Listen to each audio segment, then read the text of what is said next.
How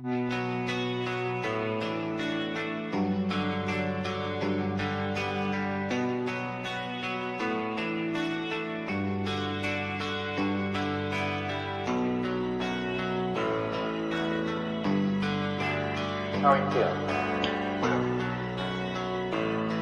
How long have you been here? 3 months, May 17th. And what brought you? That's difficult to answer.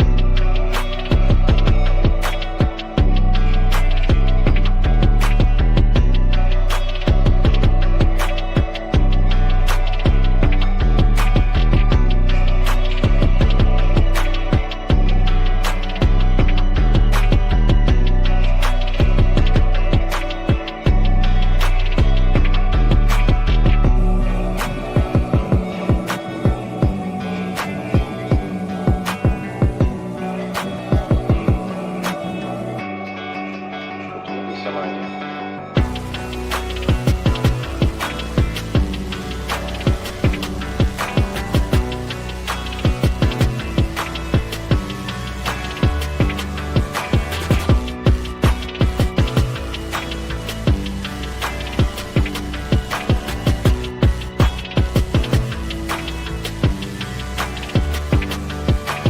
I am not completely like other people. What do you mean by that? People dislike me because I am not completely like them.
I am trying to do with my life something which few people try to do, and this influences my thinking and consequently my action.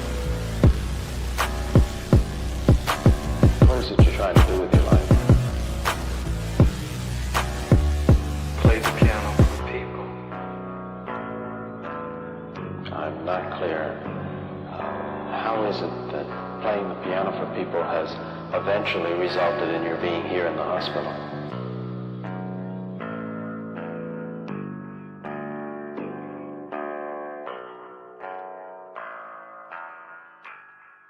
That's difficult to answer.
this the end?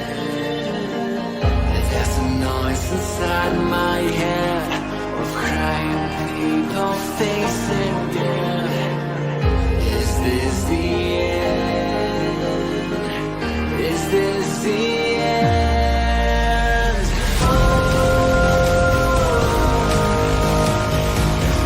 I'm burning in the stone pit.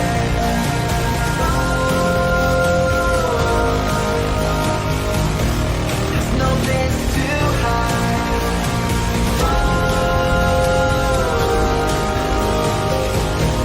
I'm burning in the stone pit.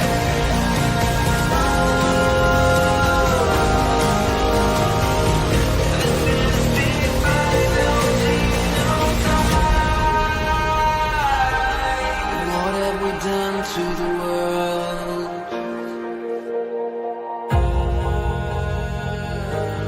What have we done to the world?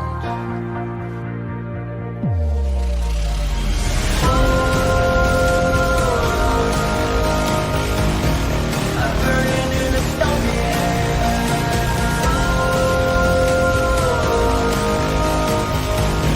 There's no place to hide.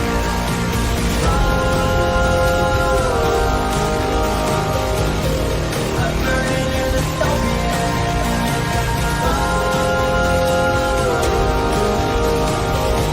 This is the final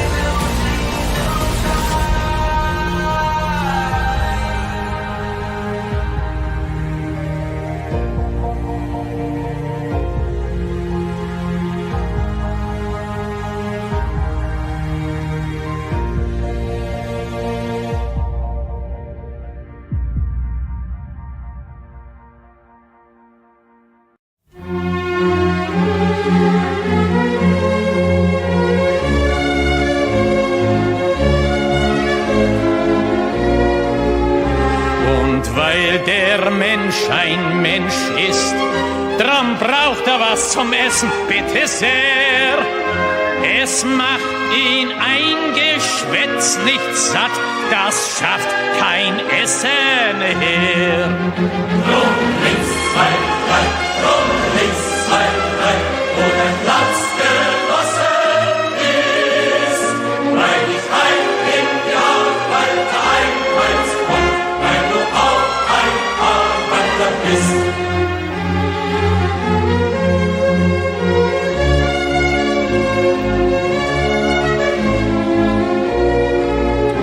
Und weil der Mensch ein Mensch ist, drum hat der Stiefel im Gesicht nicht gern. Er will unter sich keinen Sklaven sehen und über sich keinen Herrn.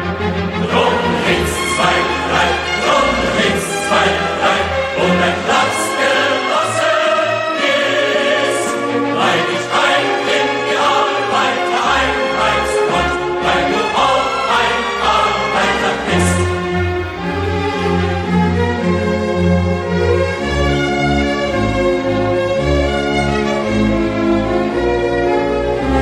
Und weil der Prolet ein Prolet ist, drum wird ihn kein anderer befreien.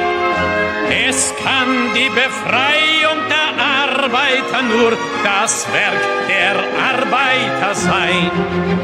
Drum links, zwei, drei, drum links, zwei, drei, und ein Platz genossen ist, weil ich heim in die Arbeiter einheimst komm, weil du auch ein Arbeiter bist.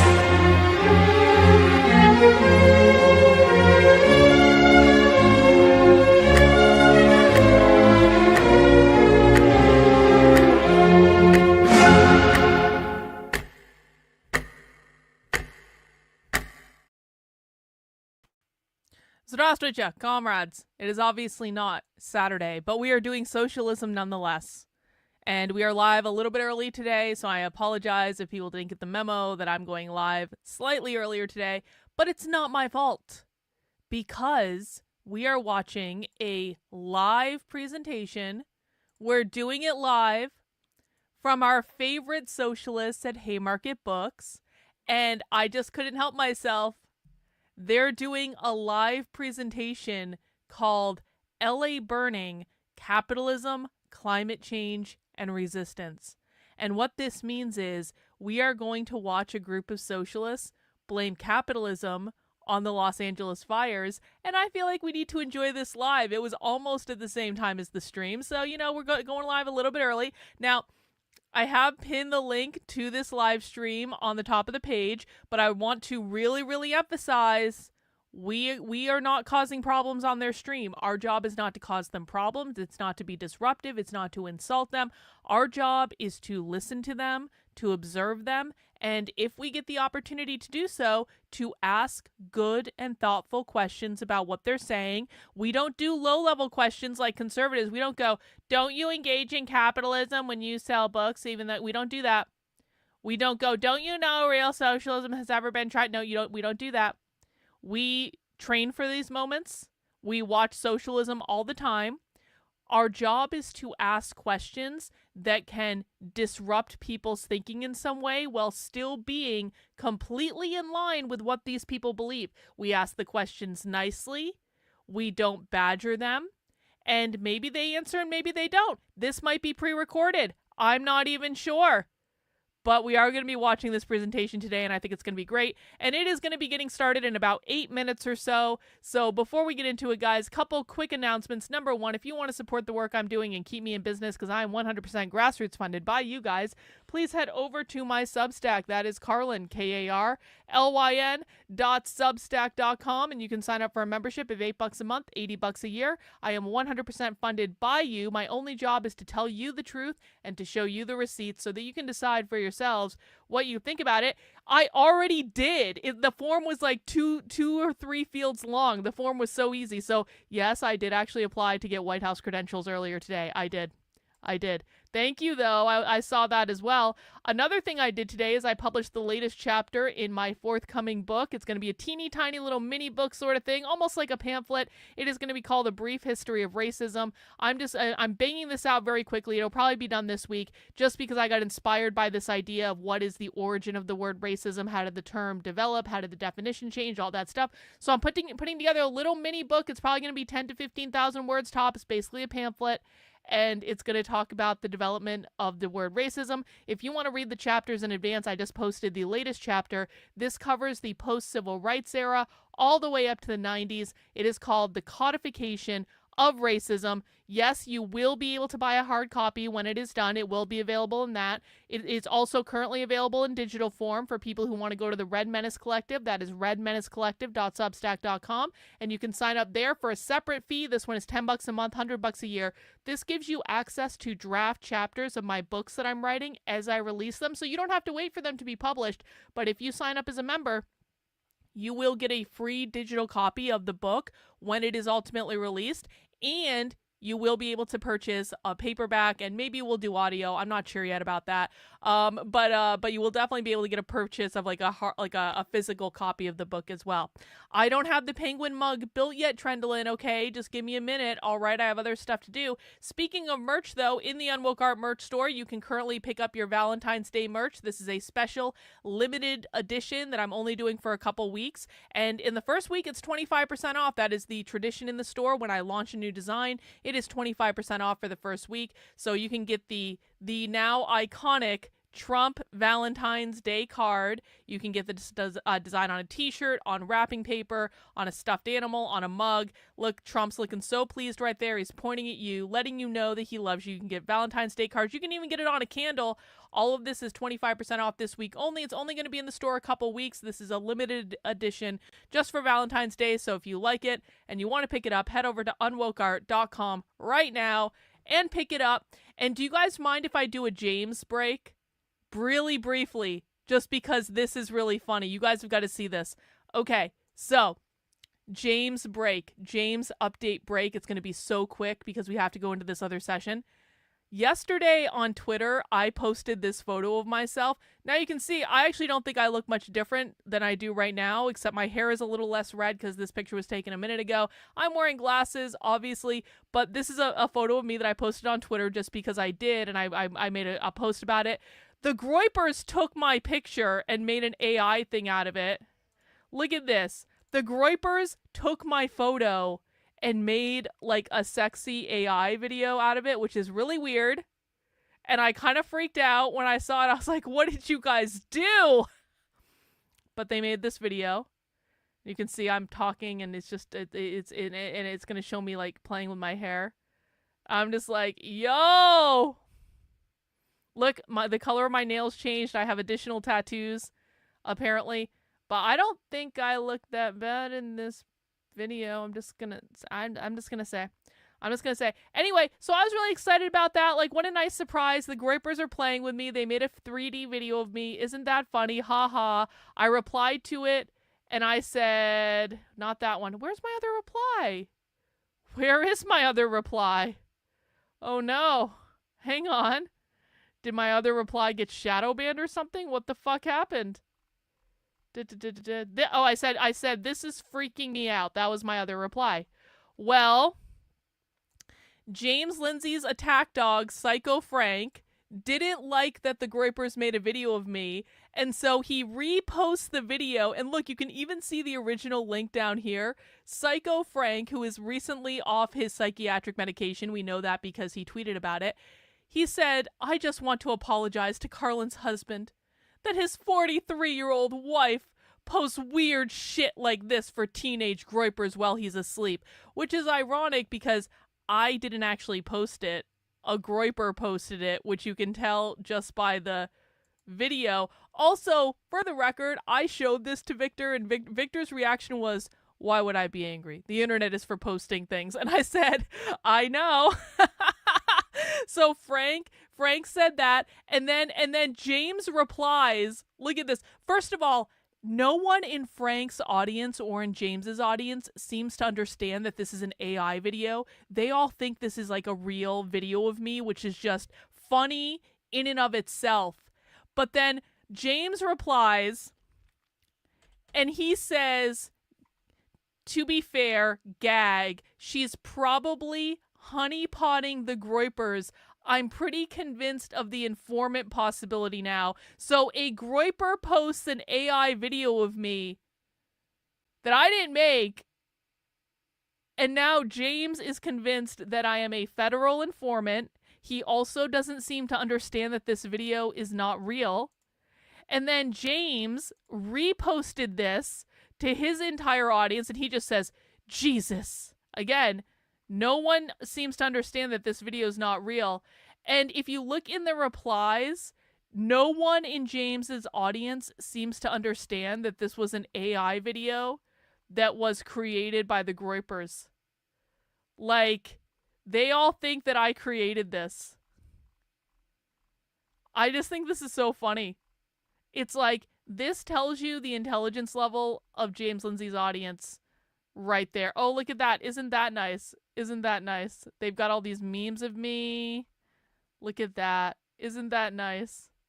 So James's audience is made up of retards, and I appreciate the Groyper who made this video of me because I think it's both funny and creepy at the same time.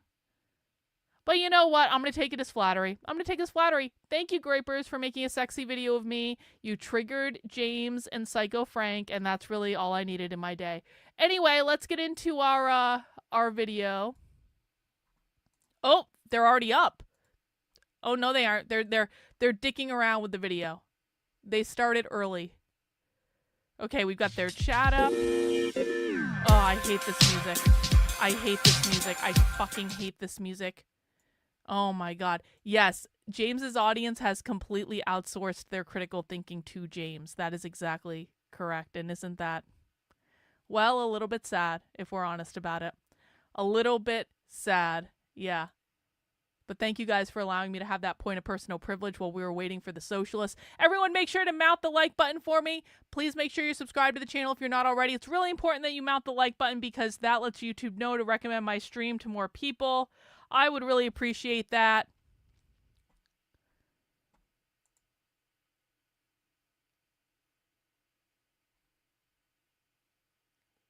Let's see what they got. I'm pulling up their links. So Spectre, this presentation is sponsored by Spectre. Spectre is a socialist magazine. They also sponsor the Socialism Conference. Actually, let's get my stuff set up while we're waiting for them to start. Hope everyone's having a good day. I'll also be live at 9 p.m. tonight. We're going to be talking about the Akashic Records. That's going to be pretty great. Let's see. Can I make this bigger while still looking at the chat? Yes. Because we do want to monitor the chat just in case people chat things in and just in case they delete things.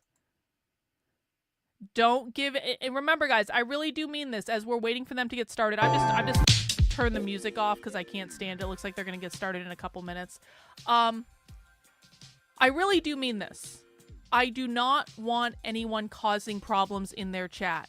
If you start causing problems in their chat, you are disavowed. And if you really cause a lot of problems and I see you over there causing problems, I'm going to end up banning you from my chat as retribution. Because listen, we have got to keep this at a higher level. You've already seen James Lindsay has been desperately trying to get me banned off of YouTube for doing exactly the same thing to him. The reason he can't get me banned off of YouTube is because we keep it at a high level. We don't disrupt, we don't spam, we don't do any of those things.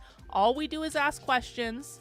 And if they don't want to answer them, then they can show their true colors, and that's fine. But we have to be the ones that are above reproach here. You are representing me over in that chat. So if you can't handle that, then, you know, just don't go over there. If you want to shitpost, you can do it over here. I don't mind if you use the chat over here to do it. Just don't go over to their chat and cause problems, okay? We want to make sure we're using the opportunity to ask them questions if this is live. I think this is live. It looked like they were doing a tech check just a second ago. Sometimes they do a pre-recorded thing. But if this is live, we want to be able to ask them questions. And the only way they're going to take our questions is if we play nicely and they don't suspect that we're fucking around. All right? So everyone be good, please. Yes, I give this warning every single time. So isn't it funny that James has no problem with me doing this to socialists? All of a sudden, it's perfectly fine for me to do this when it's socialists. I'm just not allowed to do it to him, even when he's acting like a leftist. That seems to be the rule. Rules for Jimmy, but not for everyone else. Of course. That's fine. All right, we're getting started. Hopefully we don't have to listen to this music anymore. I don't understand how we can ultimately dismantle any of it if we don't stick to a you know, intensely. They will have, this is just a commercial. We will have some time for audience Q&A. Excellent, excellent. So everyone think of good questions. I will give you questions that you can put in their chat to ask. But you can think of your own as well. Just make them smart. I believe in you. Don't let me down. We break production for profit and we replace it by production for need.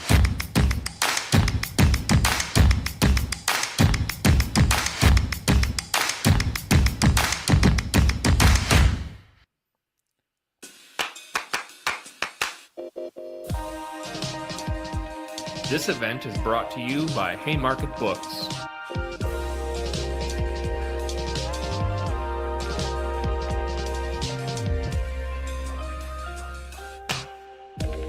Now more than ever, it is critical to support independent publishers, independent bookstores, and independent voices. There are two ways you can do this today. You can give me money too. First, by buying books from Haymarket at haymarketbooks.org. And secondly, by joining the Haymarket Book Club. The following event will be recorded and shared afterwards on the Haymarket Books YouTube channel. Please subscribe to the channel, like this video now, and share it with as many people as possible. If you like this event, be sure to catch these upcoming events in Haymarket's live stream series. Oh, I want to watch that one. About journalism and the far right. You can register for these upcoming events on the Haymarket Books Eventbrite page. If you miss an event, you can listen to the recording afterward by subscribing to our podcast, Haymarket Live, wherever you get your podcasts.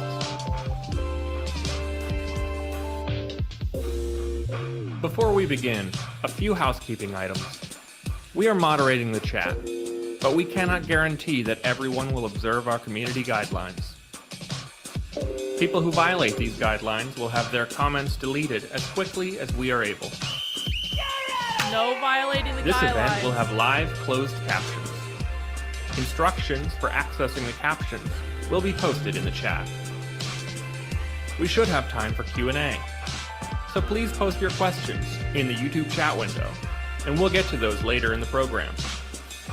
Thanks for joining us today. Our event will begin shortly.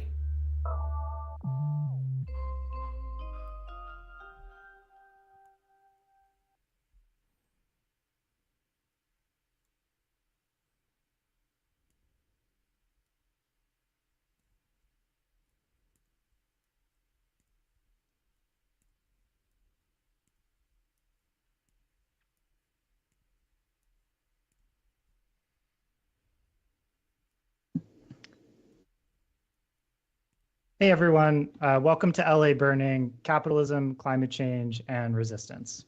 My name is Dan Doskavellen, and I'll be moderating today's panel, which is organized by Spectre Journal. For those of you who aren't familiar with our work, Spectre is a reader-supported Marxist journal dedicated to providing incisive commentary on and helping us to navigate beyond the capitalist hellscape we currently live in. Oh. This event, like our other Spectre Live webinars, is free, but we don't have billionaire benefactors or corporate contributions to keep us afloat. So if you enjoy this discussion, please consider subscribing to our beautiful quarterly print journal and becoming a monthly donor so that we can keep doing cool things like this. Okay, let's get into it. Following hot on the heels of the hottest year in recorded history, 2024, 2025 is already the second most destructive fire year in California history, less than a month in. Over 16,000 structures were destroyed in the recent fires in the Los Angeles area, making it one of the costliest disasters in U.S. history.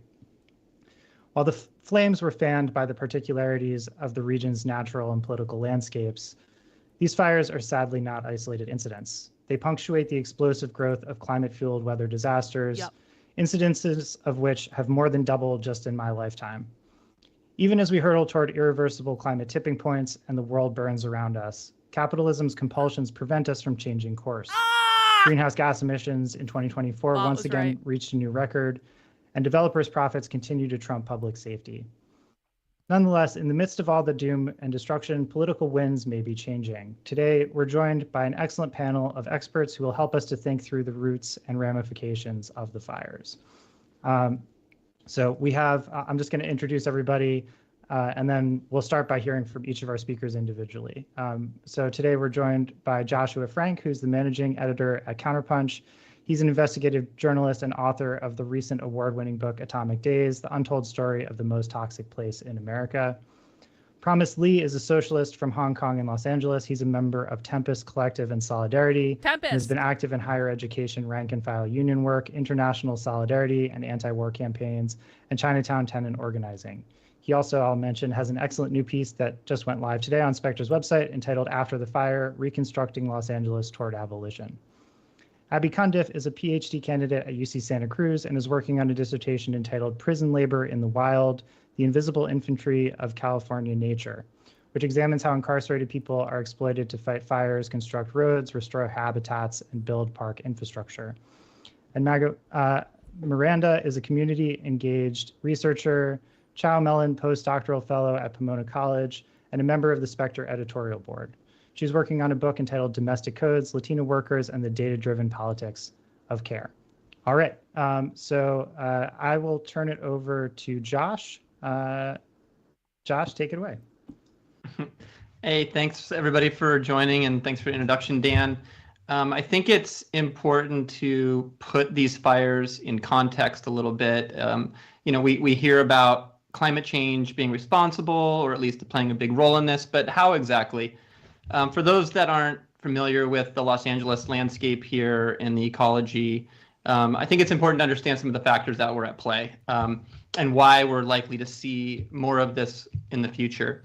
One of the things that we know is happening with climate change and how it's affecting weather patterns in particular down here is this seesaw effect between extremely wet seasons and extremely dry seasons. So, and that really played out this last 12 months in California, and Southern California in particular. Last winter was an extremely wet winter and spring. We had the wettest winter on record in February of last year. The last 2 years were the wettest we have seen, second wettest on record historically for California, in Los Angeles in particular. So we had a lot of rain. And for those that live down here, it was a welcome thing. I mean, reservoirs filled up, the hills all around Los Angeles. It looked like we were in Ireland. It was gorgeous. It was beautiful. This is a very beautiful Mediterranean climate typically. Well, summer came and the rain stopped. We had 8 months of literally no rain, a very, very extremely dry season. Up until this last weekend, we had not seen any rain at all. So what happened was we had this tremendous growth in and around Los Angeles, the shrubs, the chaparral, the hills, full of lush green plants. Well, they all died.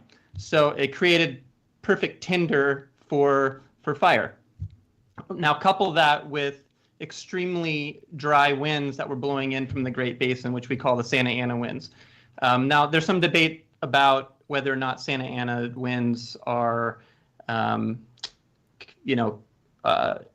increased by climate change, but we know that they happen. Typically, they do happen this time of year, but they were really, really ravenous. I mean, they were hurricane strength in some cases, 75 to 100 miles an hour, whipping dry, hot air through the canyons, perfect to spread fire. So that created a lot of problems, in which we can talk about later as far as fighting some of these fires. But those are some of the conditions that led to this. And I think it's important to understand also that homes around Los Angeles, yes, we can talk about Malibu, the Pacific Palisades, where very expensive, sometimes mansions, are built within these beautiful canyons. But this fire really changed how we can think about this urban wild interface.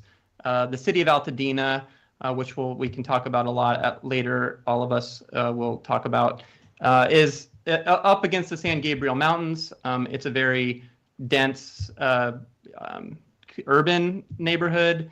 And the fire reached areas of Altadena that were not considered high-risk fire zones. So they weren't areas that were right up against the hills. These were communities, in some cases, a mile away.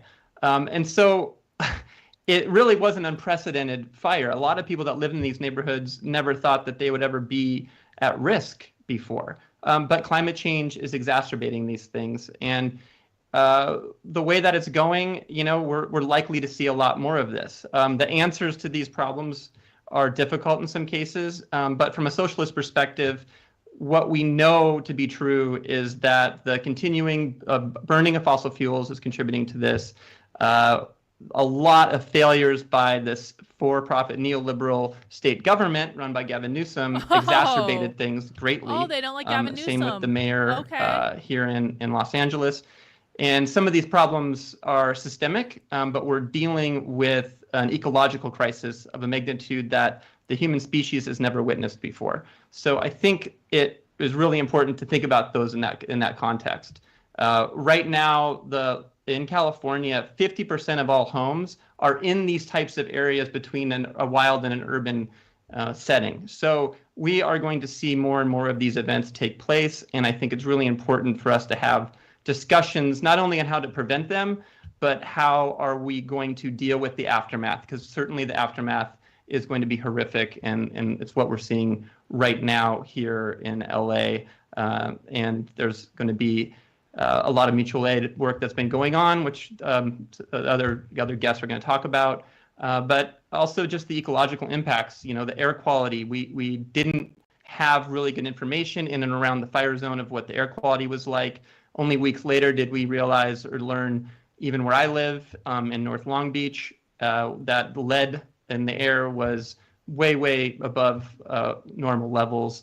But this is information that wasn't being spread to the public. So the public health impacts of these fires are also going to be really long-standing. And of course, we know that so many people of color and working class people are impacted the most by these fires. So some of these early estimates we're going to see about 30,000 permanent jobs lost because of these fires. Democrats these are people that cut grass, work in homes, work in restaurants. I don't know how many times I have to say this. It's really going to be devastating for a certain isn't a segment socialist. of this She's society here in LA. Stop conflating Democrats and rebuilding socialists. that is going to take years, and I think it's the duty of us on the left to help guide that rebuilding project.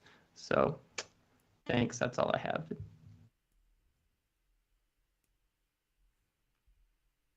Excellent. Thank you so much, Josh. Next up, we have Promise Lee. Promise. Great. Thanks, Dan, and thanks, Josh, for the opening remarks. So for my comments, I'll focus on sharing some personal observations on the ground, assisting with some mutual aid efforts that Joshua just talked about, in addition to tenant organizing. Most of the remarks are excerpted from the essay that Dan mentioned that came out from Spectre this morning. So you can refer back to that for anything that's unclear. So I live and work just a few miles south of the Eaton fires at their height. Fortunately, my home was unharmed by the fires and we didn't have to evacuate. However, many others I know in Altadena have lost their homes. And many might not know that Altadena had a substantial Black minority population since the 1970s. Historically, the Black Altadena population lived west of Lake Avenue, which runs north-south in the middle of Altadena and Pasadena because of informal redlining policies in the past. And this area has been disproportionately affected by these fires. Most of the deaths recorded thus far are in western Altadena, and residents there were giving notices to evacuate hours after those in majority white areas in Altadena were informed.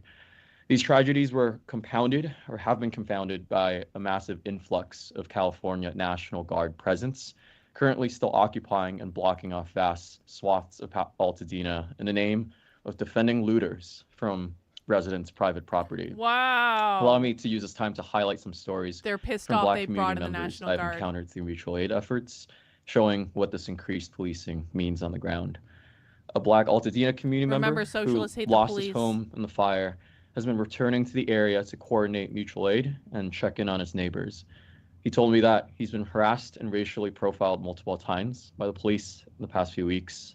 In the process, another Black Pasadena resident, which is quite a town quite close to Altadena on the border, who encountered through local mutual aid efforts, tried to check in on their childhood home, but was accosted and put in cuffs by police officers, despite showing the address in their ID that shows they live in the area.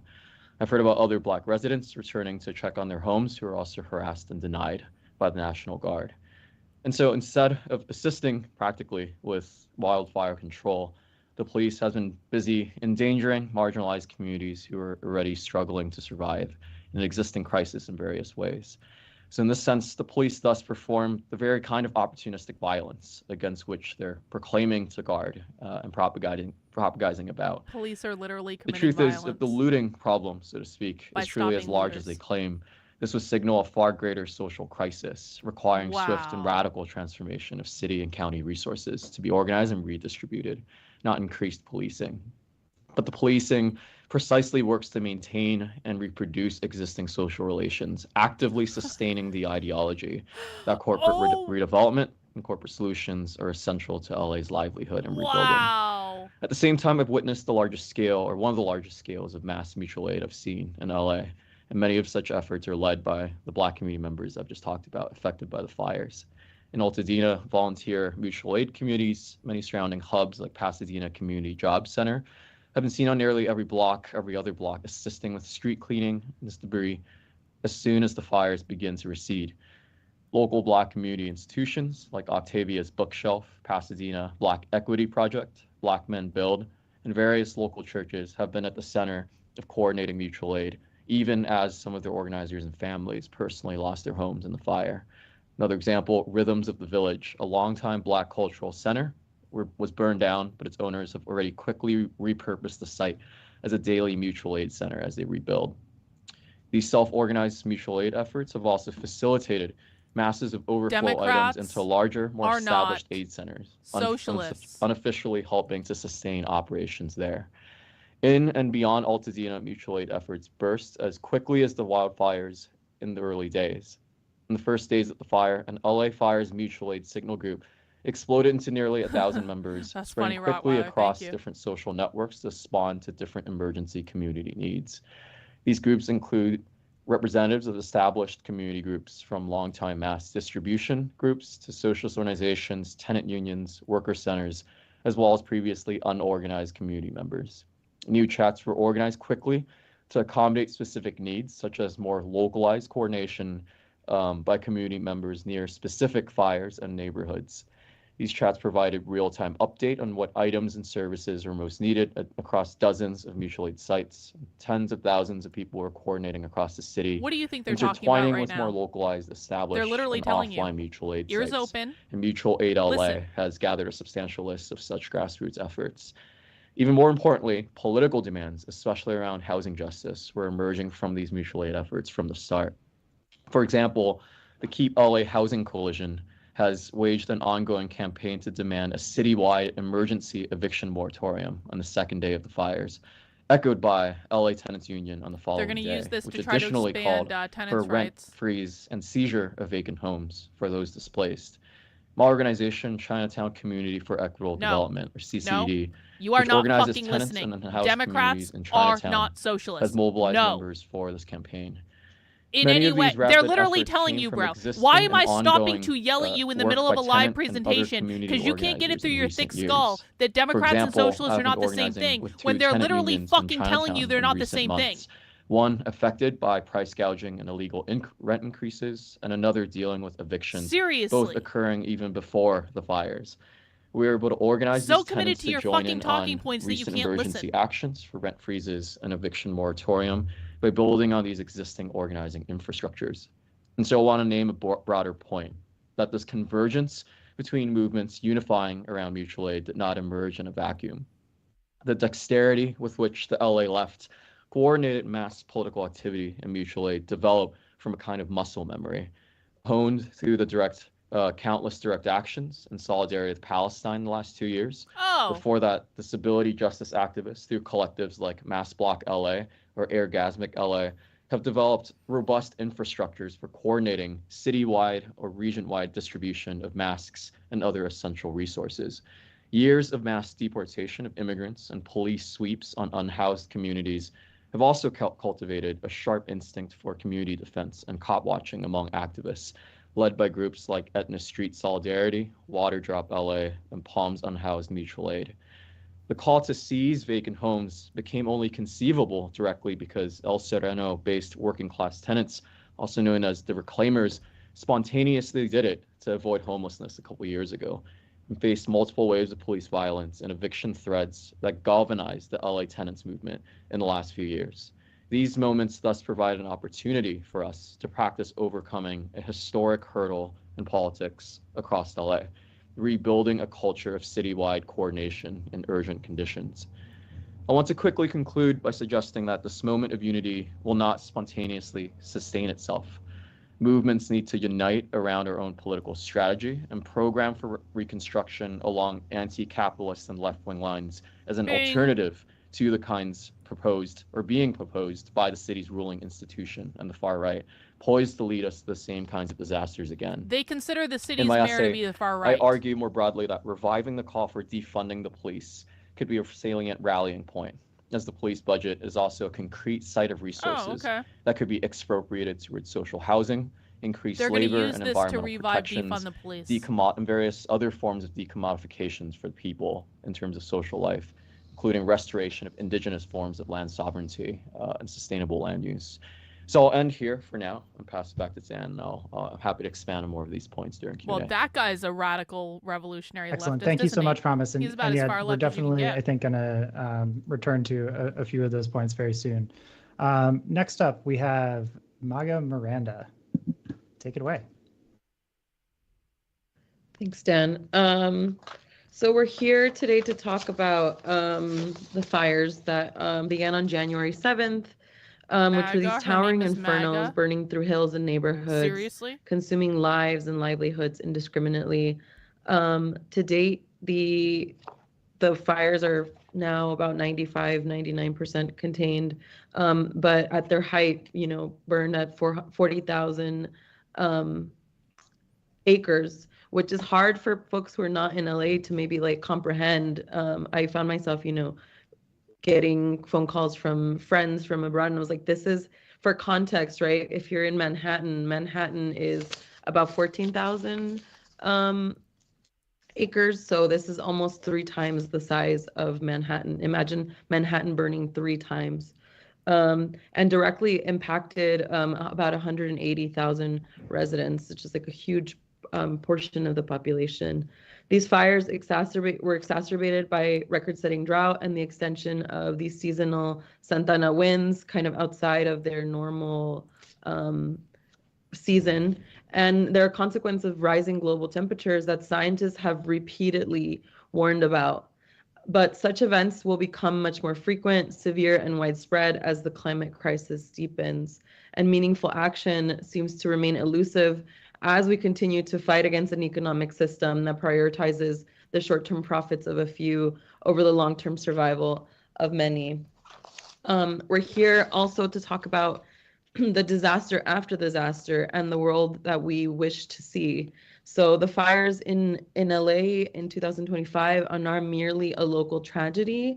They're a lens through which we can understand the broader crises of our time. Critical fire They epitomize theory. the ways in which systemic profit-driven exploitation fuels environmental and social catastrophe. So I've been thinking a lot more about this. This is not a natural disaster. This is a man-made social catastrophe. They illustrate how the dynamics of climate change, inequality, and governance converge to create a world that is increasingly unlivable for the many. Yet they also reveal the potential for a different kind of world when organized around care, solidarity, and collective action. That means Marxism. I kept thinking about the Brecht poem about the Dark Ages, as like, this whole time I'm like, okay, we're living in the Dark Ages, but there's like a beauty and a hope to it. And so I think about Brecht's lament for the Dark Ages reminds me that the present moment is defined by both immense suffering and immense possibility. The question before us is not whether another world is possible, but how we will build it. The fires of Los Angeles may burn brightly, but they cannot extinguish the flames of resistance and hope that continue to grow in the wake. From where I stand, it's impossible to imagine that these fires will not worsen unless we radically change course. Without systemic transformation, Los Angeles risks becoming an uninhabitable wasteland, an American Babylon collapsing under the weight of modern capitalist hubris. Yes! The city's trajectory foreshadows a world to come, a world that some, such as our siblings in Palestine, have already been enduring. Queers for Palestine. So this is a moment to reflect on our interconnectedness that extends beyond Los Angeles, right? We have a tendency here to sort of think that we're the center of the world in a way, but this is a moment where, for example, we've been learning from sort of strategies of Palestine. I've learned about the wisdom of past crises. For instance, one of the messages that we were receiving quite a bit was not from our government, but from New Yorkers who lived through 9/11, who were urging, folks in Los Angeles to wear high quality masks, and reminding us that sort of we take care of one another. And, a lot of more people died in 9/11 as a result of the ash than did, in the actual events in 9/11. And so these are sort of lessons of, I think Promise was sort of getting at networks of solidarity that are already being built because of prior crises. So in the ashes of these fires, I want us to think about a call to reimagine our future, not built on profit, but on care, resilience, and justice. And I mean resilience both of people and the land and the flora and the fauna, right, who are already teaching us about, this is sort of a poetic thing, but I was learning a little bit about some of the wild, the sort of native plants in Los Angeles that are fire resistant that appear like they're burned, right? So there's this. They believe that they are oppressive. They don't. You need to pay more attention before you speak. Where the plant you don't would understand burn because why of the wildfire, they don't want but has them this involved. like deep mycelial. Start listening. Stop root talking. network. Start listening. Underneath, so that it appears like it's dead, but it's actually very much alive, kind of in these undergrounds. And I want to think of that as like a metaphor for Los Angeles now. So this connection, interdependence, and our understanding that our fates are tied together, down to the bare essentials like the air that we breathe and the water that we consume, makes me think about, it makes it impossible for me not to think about this other kind of social connectedness. For example, Palestine, whose fate is inextricably tied to Angelenos by virtue of Zionism. One of the kind of examples that we've learned about that I learned about as a result of this was about sorry, my notes are all, the Wonderful Company, right? The Wonderful Company is, it epitomizes this kind of interconnectivity. For example, through Zionism, you have these billionaires, Stuart and Linda Resnick, who control the vast water rights in Los Angeles through their agricultural ventures in the water company and Almond Company that are they blaming the Jews for the consumes lack of enormous water? amounts of water for exorbitant profits, and they're Zionists. They just blame the Jews. I'll just end by talking a little bit about so like promise, right? I have a kind of long-standing relationship with the Los Angeles left here. My kind of immediate impulse instinct was to think about domestic workers. In 2019, I had been doing some field work with domestic workers as a result of the Woolsey fire in Malibu, and some of the, at the time, right, we weren't necessarily thinking, when you think about these wildfires, like Josh was saying, you think about sort of like these homes of billionaires being burnt in Malibu or the Palisades, and very little attention was being paid to the situation of domestic workers and gardeners and people who, work in these mansions and these neighborhoods and that will be out of work. In 2019, I had the privilege of witnessing, and I'm like still traumatized by it, photographs that were taken by domestic workers on their cell phones of themselves like fighting the fires, because at the time, and we're hearing more of this is becoming public news, but the way that wealthy folks can kind of like abandon their buildings and then hire out these private, either private firefighter services like Rick Caruso, or if it's just an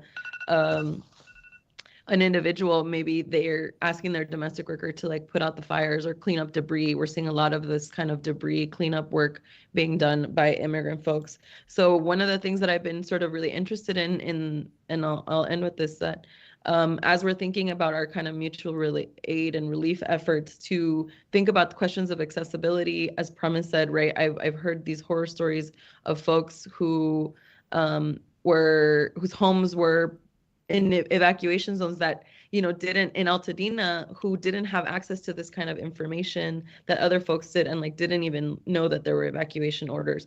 I also have friends who are leftists who were like on left Twitter and knew about this, individual like freelance weatherman who was, telling people, warning people even beforehand that this was going to happen. That information didn't necessarily get down to Spanish-speaking folks, immigrant folks who might not be in these networks. So that's sort of like where my mind is now. Excellent. Thank you so much, Maga. And this is unfortunately a common problem in these kinds of disasters. Across the board, where there are a lot of studies about that kind of like differential access, just to like even knowing what's happening in order to prepare for it. So I appreciate you bringing that up. So finally, now we have Abby Cunniff. Finally, there's like 2 more people. To Abby now. Oh no, Thank you so much for hosting this, Spectre, and Haymarket for putting it on, and for all my panelists who have spoken already. Incredibly insightful information about the LA fires, and for everyone who's joining us right now. So I'm going to talk, my name is Abby Cunniff, and I'm doing my PhD at UC Santa Cruz, and I've been studying the prison fire camp program for the past 5 years.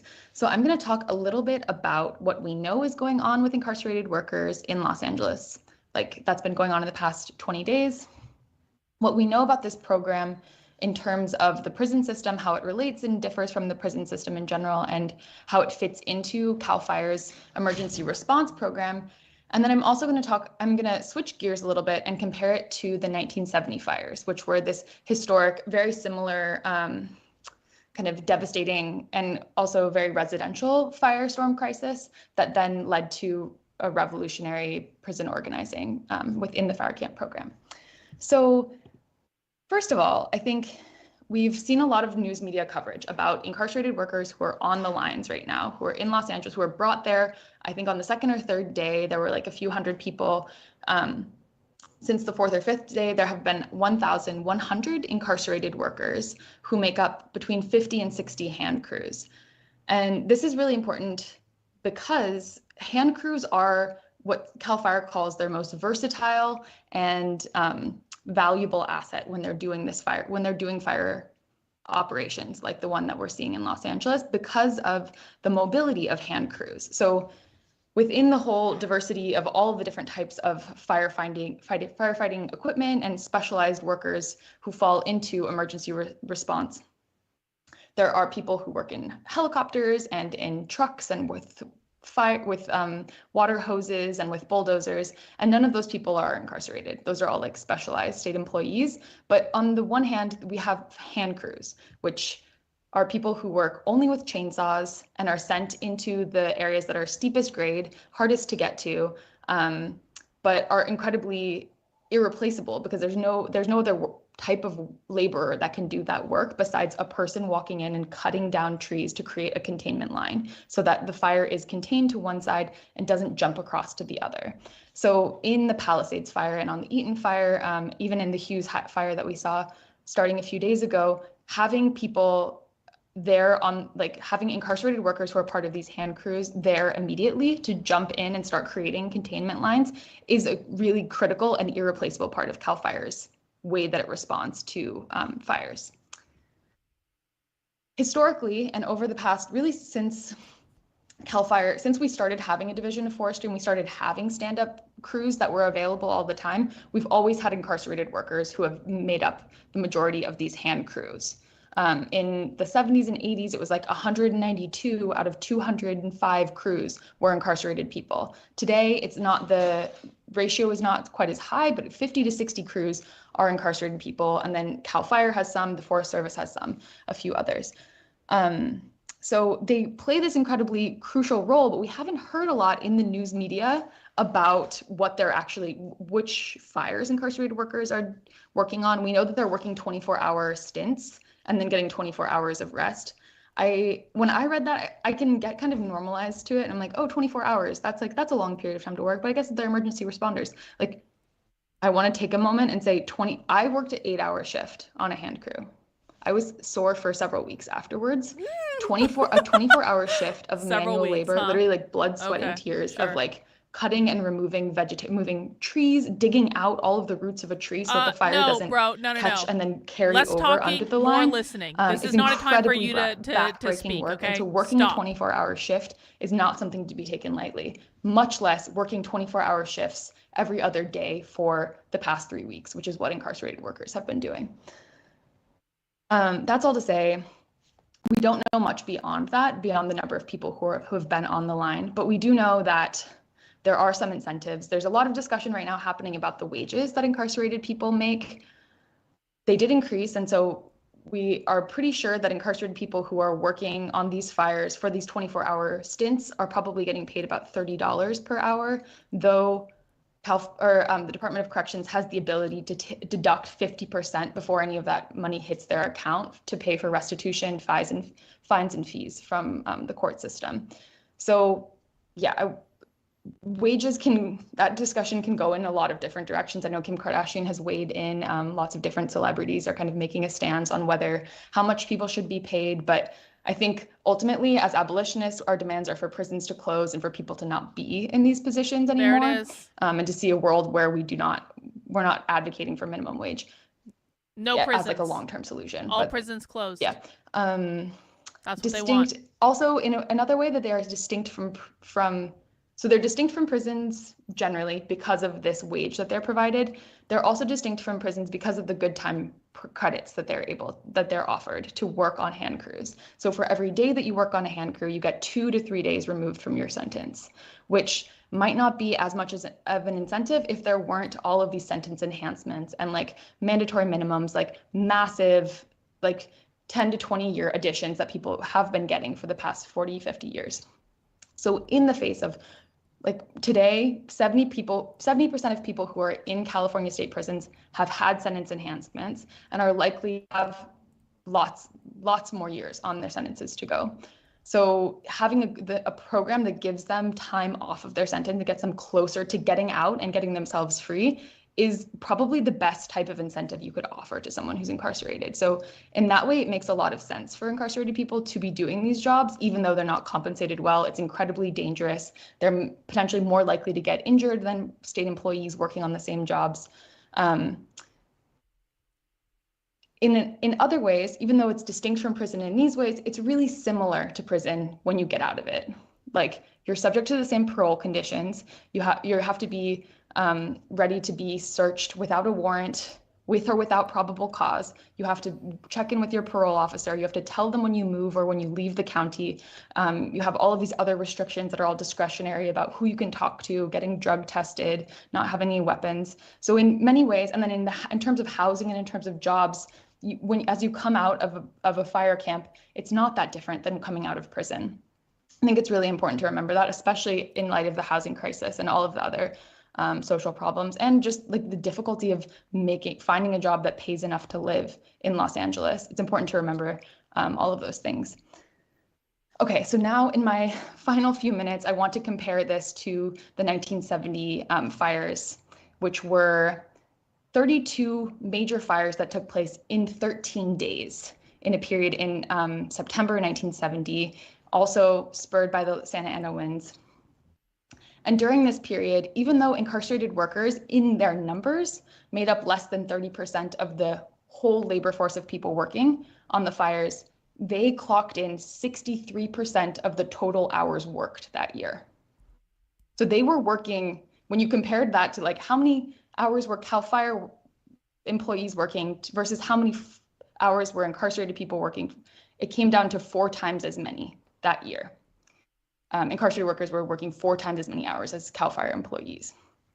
So they realized after this moment, incarcerated workers gave themselves a little bit more free. They started demanding a lot more. They started going on strike a lot more frequently in the fire camps, which is something that we haven't ever heard about revolutionary activity coming out of these camps, because we think of them as community service opportunities rather than places for political fomenting political protest resistance, but they really were.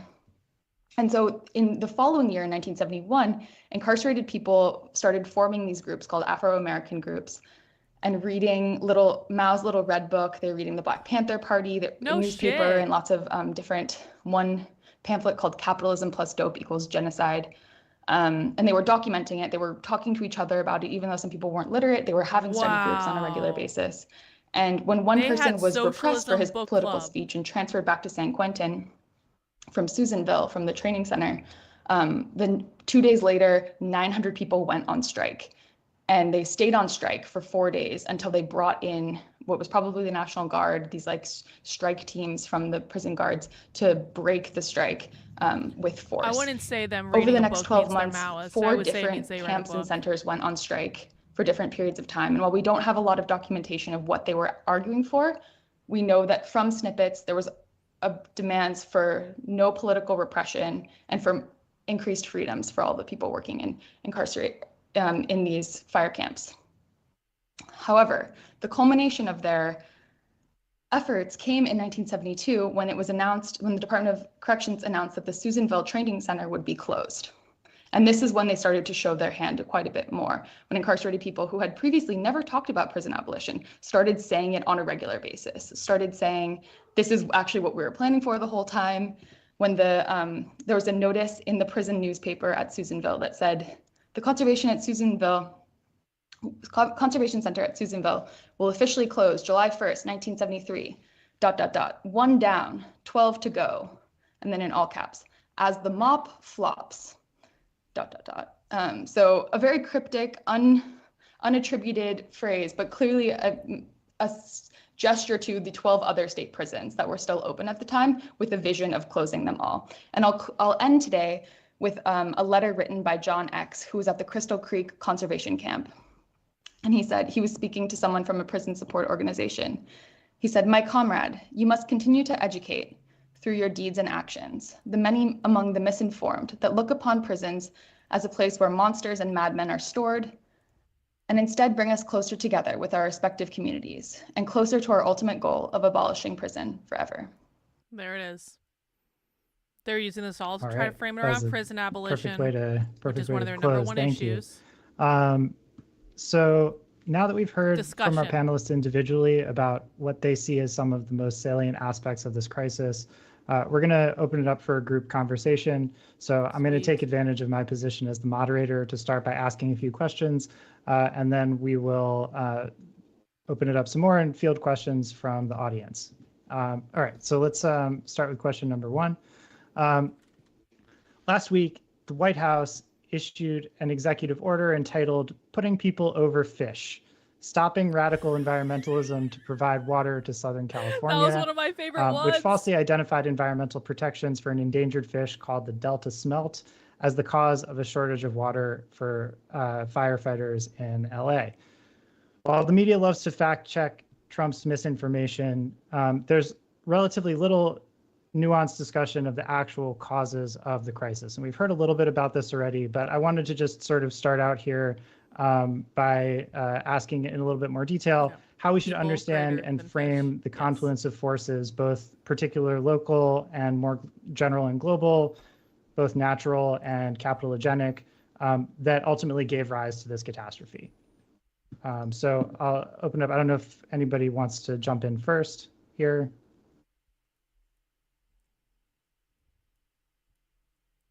Well, I can talk about something that's sort of like a microcosm, I think, of capitalism at play with these fires, and not just this fire in particular, but a number of fires. And those are transmission lines. I mean, it seems like this infrastructural conversation, and it's not, how does this relate? Well, we've seen at least 30 major fires over the past 6 years in California were caused by transmission lines. Those transmission lines are operated largely by PG&E and SoCal Edison, these big for-profit utilities that are beholden to shareholders, not the public, right? Some of those big fires that people probably know about, one was a Paradise Fire. I think that was in 2019, $21 billion in damages, killed over 80 people. There was a fire in Santa Rosa, California from a downed power line that ravaged the community there, killing a bunch of people. And then we suspect that the fire that ignited in Eaton Canyon above Altadena was also a transmission line or a power line. Perhaps of some shutting some up kind. and listening So, would how be does a this good all first relate? step, because they already have the time that you've been mouthing off in my chat. Gavin Newsom so has less talking, gone more out of fucking his way to listening. bend over That's a backwards good for these place to companies. start. After the fire in Paradise, and the PG&E was very, very afraid that they're going to be sued and they're going to get a lot of damages, and it's going to put them out of business. Well, Gavin was very coy and pushed through legislation that essentially passed the dollar onto the taxpayer. So they set up this slush fund of billions of dollars so that if there were a fire in the future, which they knew there would be, caused by these transmission lines, that the companies would only be liable for $1 billion. The rest would be pulled from this slush fund. So it's a perfect example of how profits are privatized, but losses are socialized. And this is a microcosm of how it operates here and how the Democrats play a big role in that. So that's one aspect of it. But the other aspect is really, well, don't we need these transmission lines? I mean, we need to have power in our homes, right? I mean, everybody would agree with that. Well, yes and no. On the flip side, what Gavin Newsom has done is he's fought rooftop solar. And rooftop solar, for those that aren't aware, are, you put them on your roof or at a building, a parking structure, a business, and power is produced locally. As it works now, most of that power goes back onto the grid and is shared during daylight hours. But the problem with that is the companies don't profit because homes are producing power, individuals are producing power, businesses are producing power. Well, the companies don't like that. So what they've done is said, well, let's make it harder to de-incentivize rooftop solar, and let's open up public lands for massive solar developments and wind developments as well. But that's a different topic a little bit. So these massive solar fields are being built on public lands. Trump wants to do away with some of that. That's another topic. But a lot of them are underway. A lot of them are happening now. And those big solar fields are still, the power needs to be transmitted to more urban areas, which means those transmission lines are still important. And this is a really interesting thing about the way California utilities... Can someone ask in the chat, and I only need one person to do this, okay? Only one.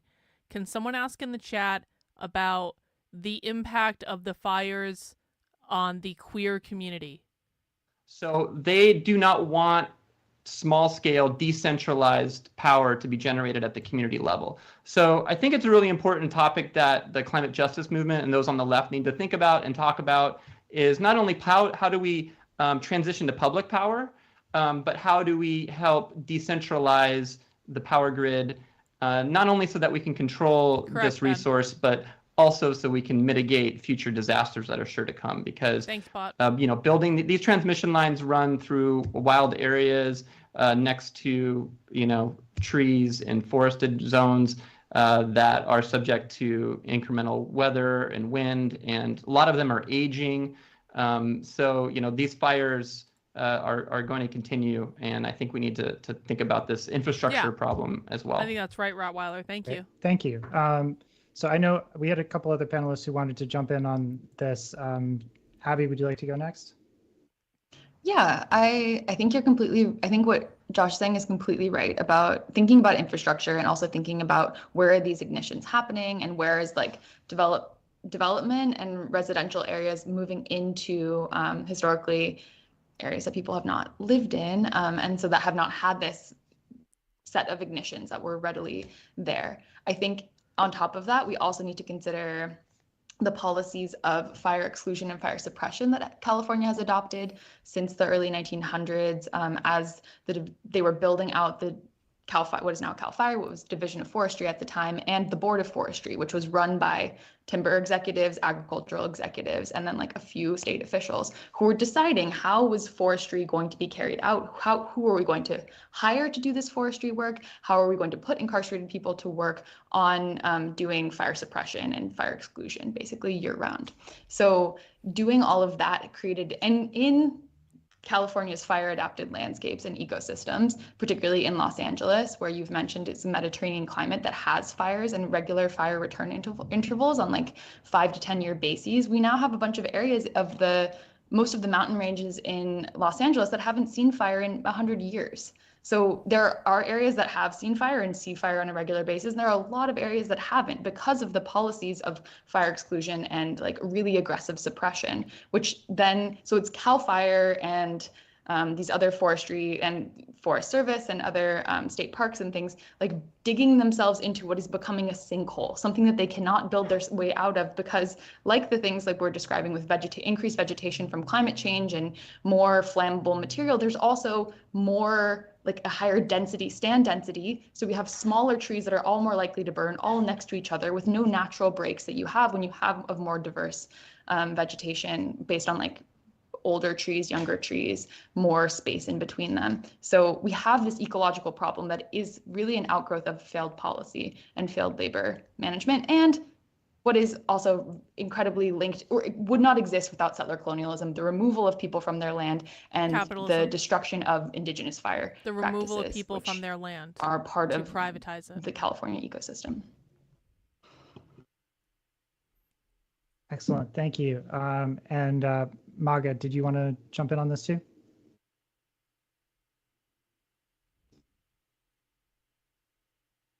Yeah, let me just find my place. I wholeheartedly agree. I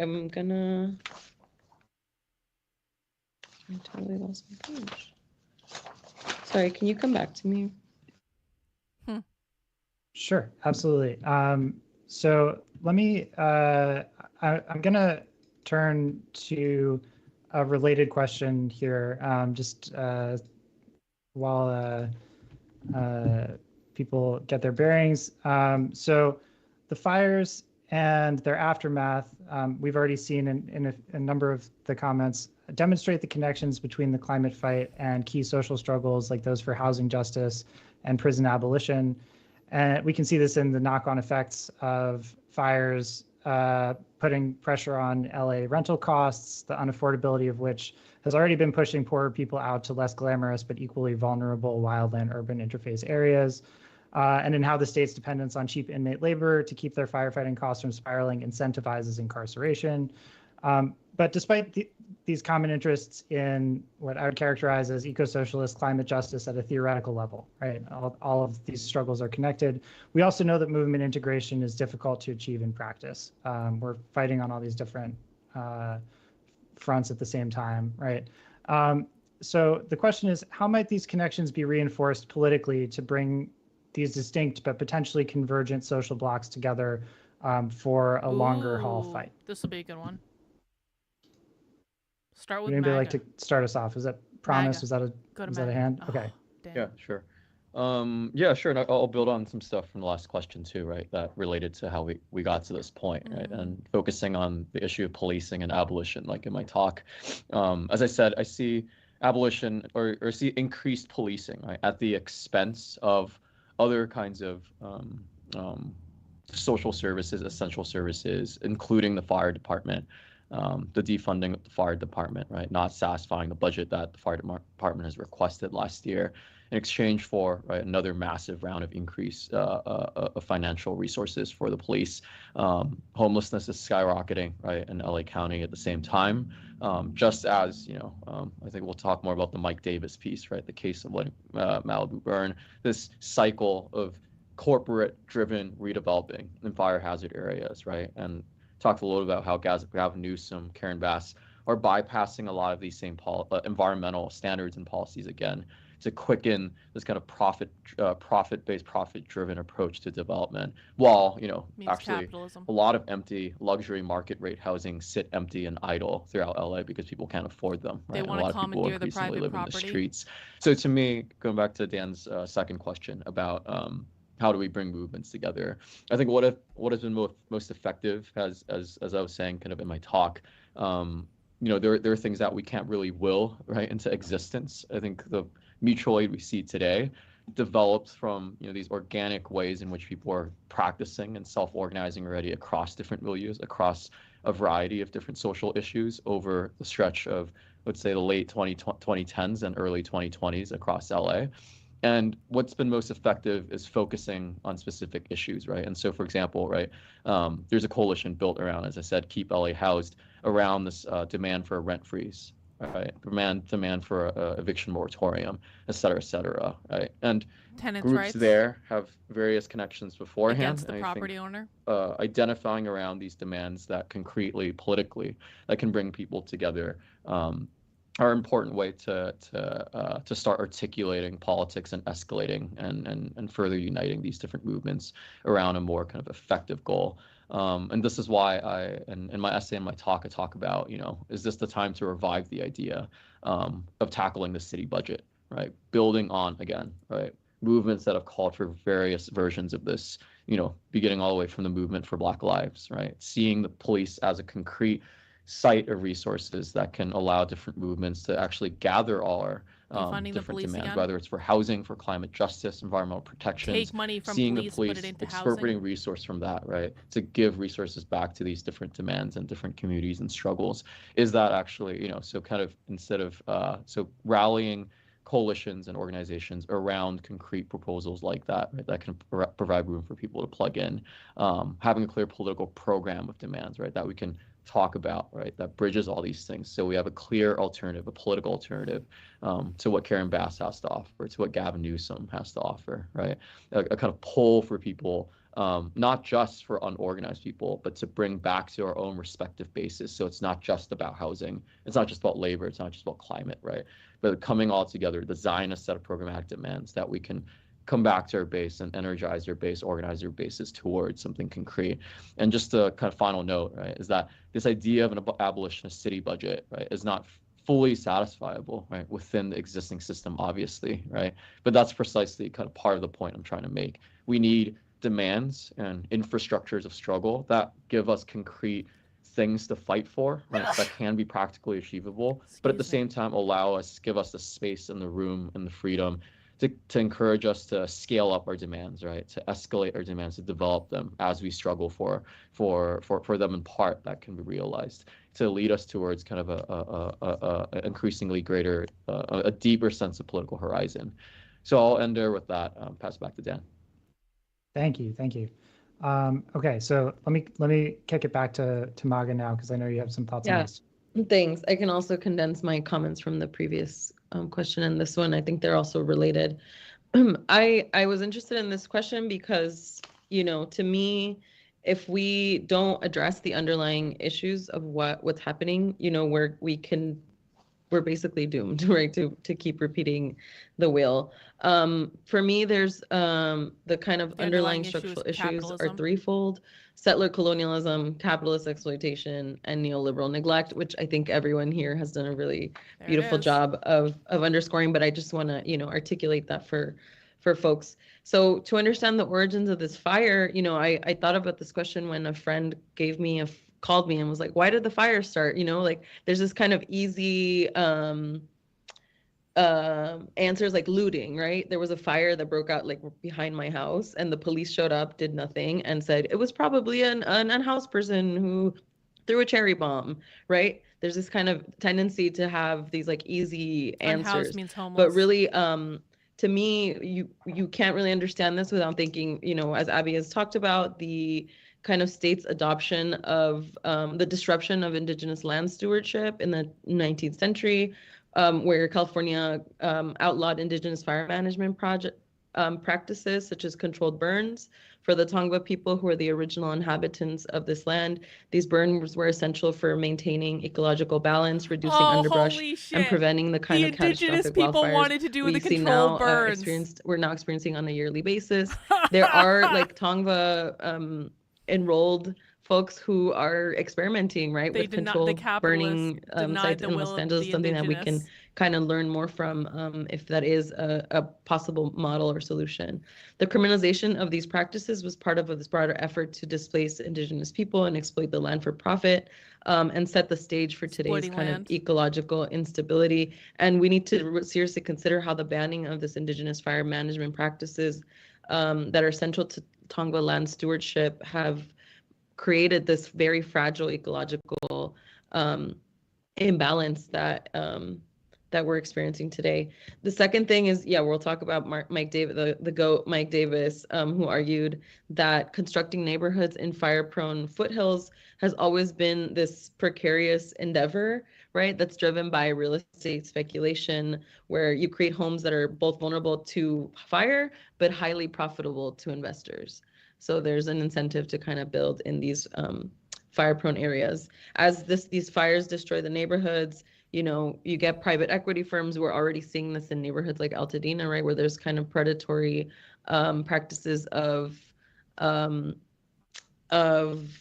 trying to buy out people from the land who are in desperate, very vulnerable conditions. So I have seen kind of this movement of people kind of like driving around in cars saying like Altadena is not for sale. So and as we'll talk about hopefully in a future question, this kind of idea of thinking about ownership in a different kind of way is also part of this question. And then lastly, right, thinking about ownership in a different way, as promised, this like essay, collectivizing I'm going to go and read it in a second. This is another thing that's sort of been raised, right? Neoliberal neglect and Josh's point about the infrastructure neglect is another kind of key element, and could be like another strategic place where we are thinking about. And I appreciate your question, Dan, first and foremost, because I think it acknowledges that the question of,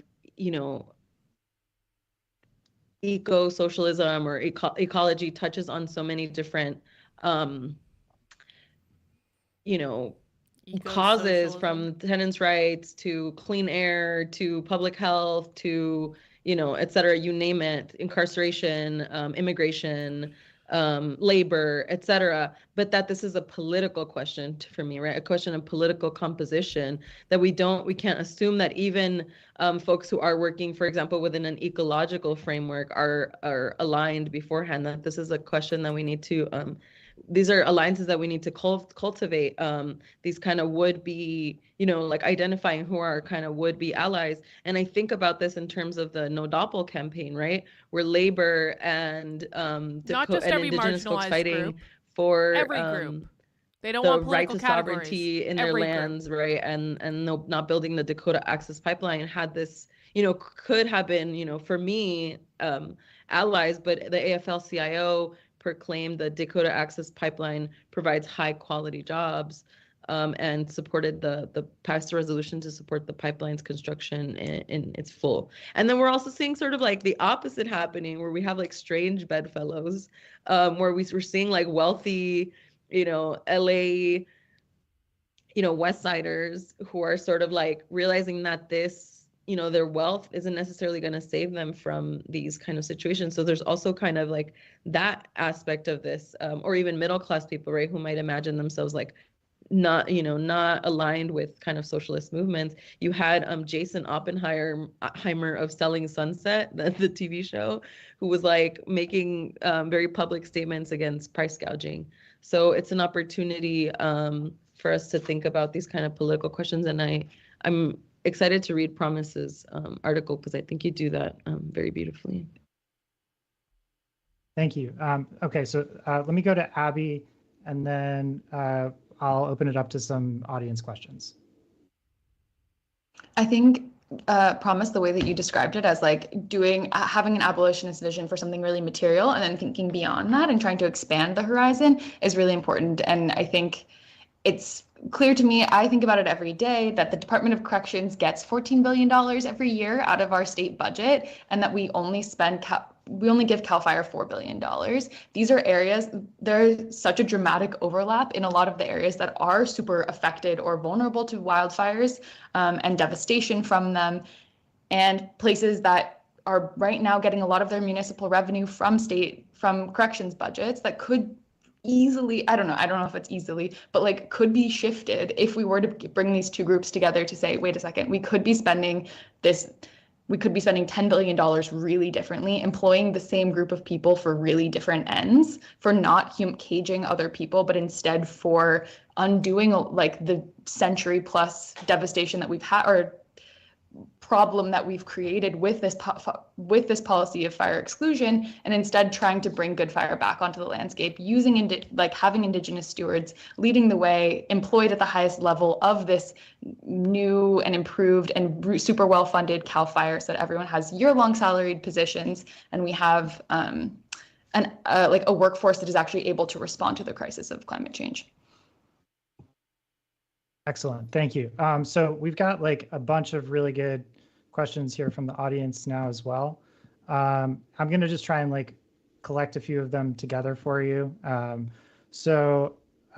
have one that is, any thoughts on the governor's executive orders by eliminating permits, suspending coastal commission, and waiving CEQA?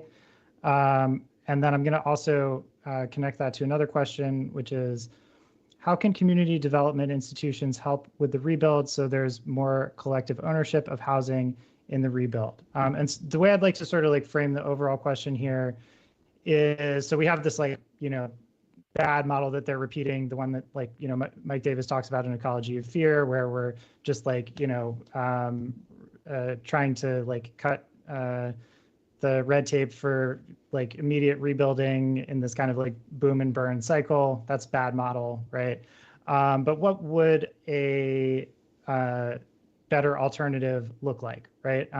So we've heard about trying to put good fire back onto the land, possibilities of, you know, prioritizing better planned public housing over the, you know, just like rush to private development, et cetera. public housing Is some of over those policies private going to make housing? these areas sustainably habitable, or are They there want to make the places where projects, we need basically? to be thinking about managed retreat due to the way that like climate change and so-called invasive species have kind of supercharged this problem? So I'd just like to turn that over to people. What kinds of changes should we be? Yes, you can sort of learn from most them. Less forcefully talking, advocating? more listening, please. Anyone like to go really first? quick? Unless someone else was on staff.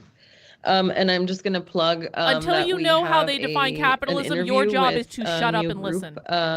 Called I get that just you're new emerged here, out of but the you're already starting to wildfires. cause problems. Rent Brigade, some of you might know them as Ears the folks open. who started the price gouging spreadsheet. And one of the questions that we asked them had to do with, what does rebuilding look like?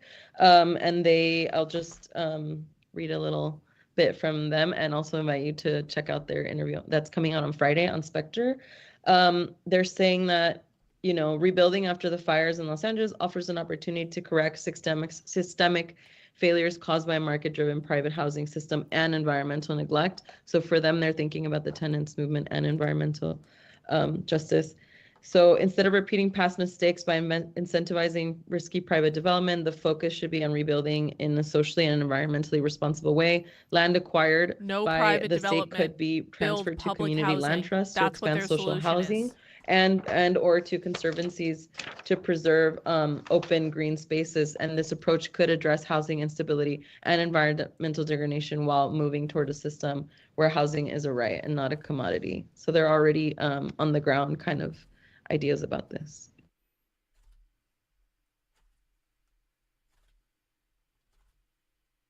I think one of the things that is sort of this undercurrent theme that we're all addressing in different ways is the way in which capitalism impacts people differently based on your class. So this is a really historic example because of the two fires and where they really were unleashed, right? I mean, traditionally the Pacific Palisades, and now this is a generalization, it's not universal because there were a mobile home park that burned down in the Palisades too, but generally, these homes are very expensive.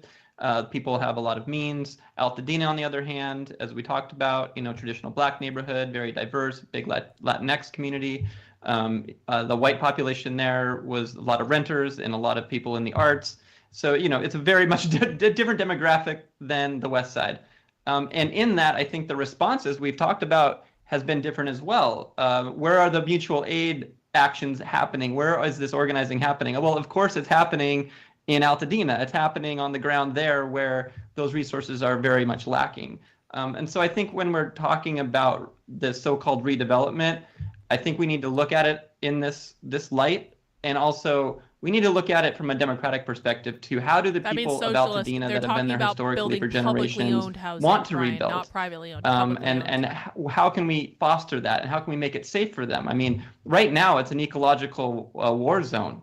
It's toxic. Kids should not be breathing the air there. And I'm not an expert in environmental remediation, but I think it's going to take a really long time. And how do we do that equitably? And in the meantime, how do we provide the resources for those that have been displaced? So these are some of the questions I think that are immediate and how we think about this.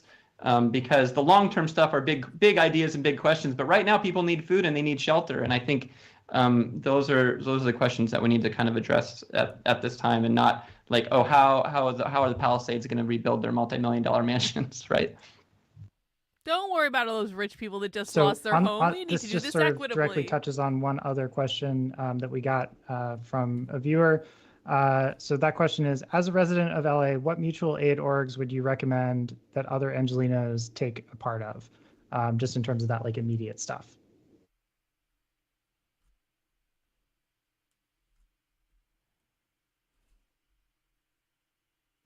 I will say that I can name a few, and Promise's article, I think, names several of them. But I will say that, in the immediate aftermath of the fire, I was someone who was ready to sort of plug into kind of this immediate moment of crisis, and kept getting turned away even from, spaces like Midnight Books, Pasadena Job Center, because they were just so overwhelmed with support and supplies, and people were gathering like clothing, and a lot of places just were not taking secondhand clothing. So there is 2 points about that. One is that there is this kind of tendency to think about this as like an acute moment of crisis, but this is a kind of long haul intervention, right? We're learning now. Again, I'm not an expert, but what we're hearing from experts is that this the ash and debris. So yeah, you're and, describing socialism. Problems with unclean air you're might last for years. Right now. And so this is something where I want to urge people to kind of stick with it for the long haul. Yes, join these organizations also, right? But the other point that I wanted to make was that also listening to what the needs of the people are is really, really going to be important, and respecting, as Josh was saying, kind of these structures of autonomous self-determination of folks in the community. So one of the things that, I was hearing from people when I was kind of trying to figure out what to do was that there was a great need for air purifiers because of the unclean air. And so one of the things that we did was we were like, let's not kind of reinvent this wheel, and like also contribute to landfill waste, right? By gathering all these supplies that are just going to end up in the dump eventually.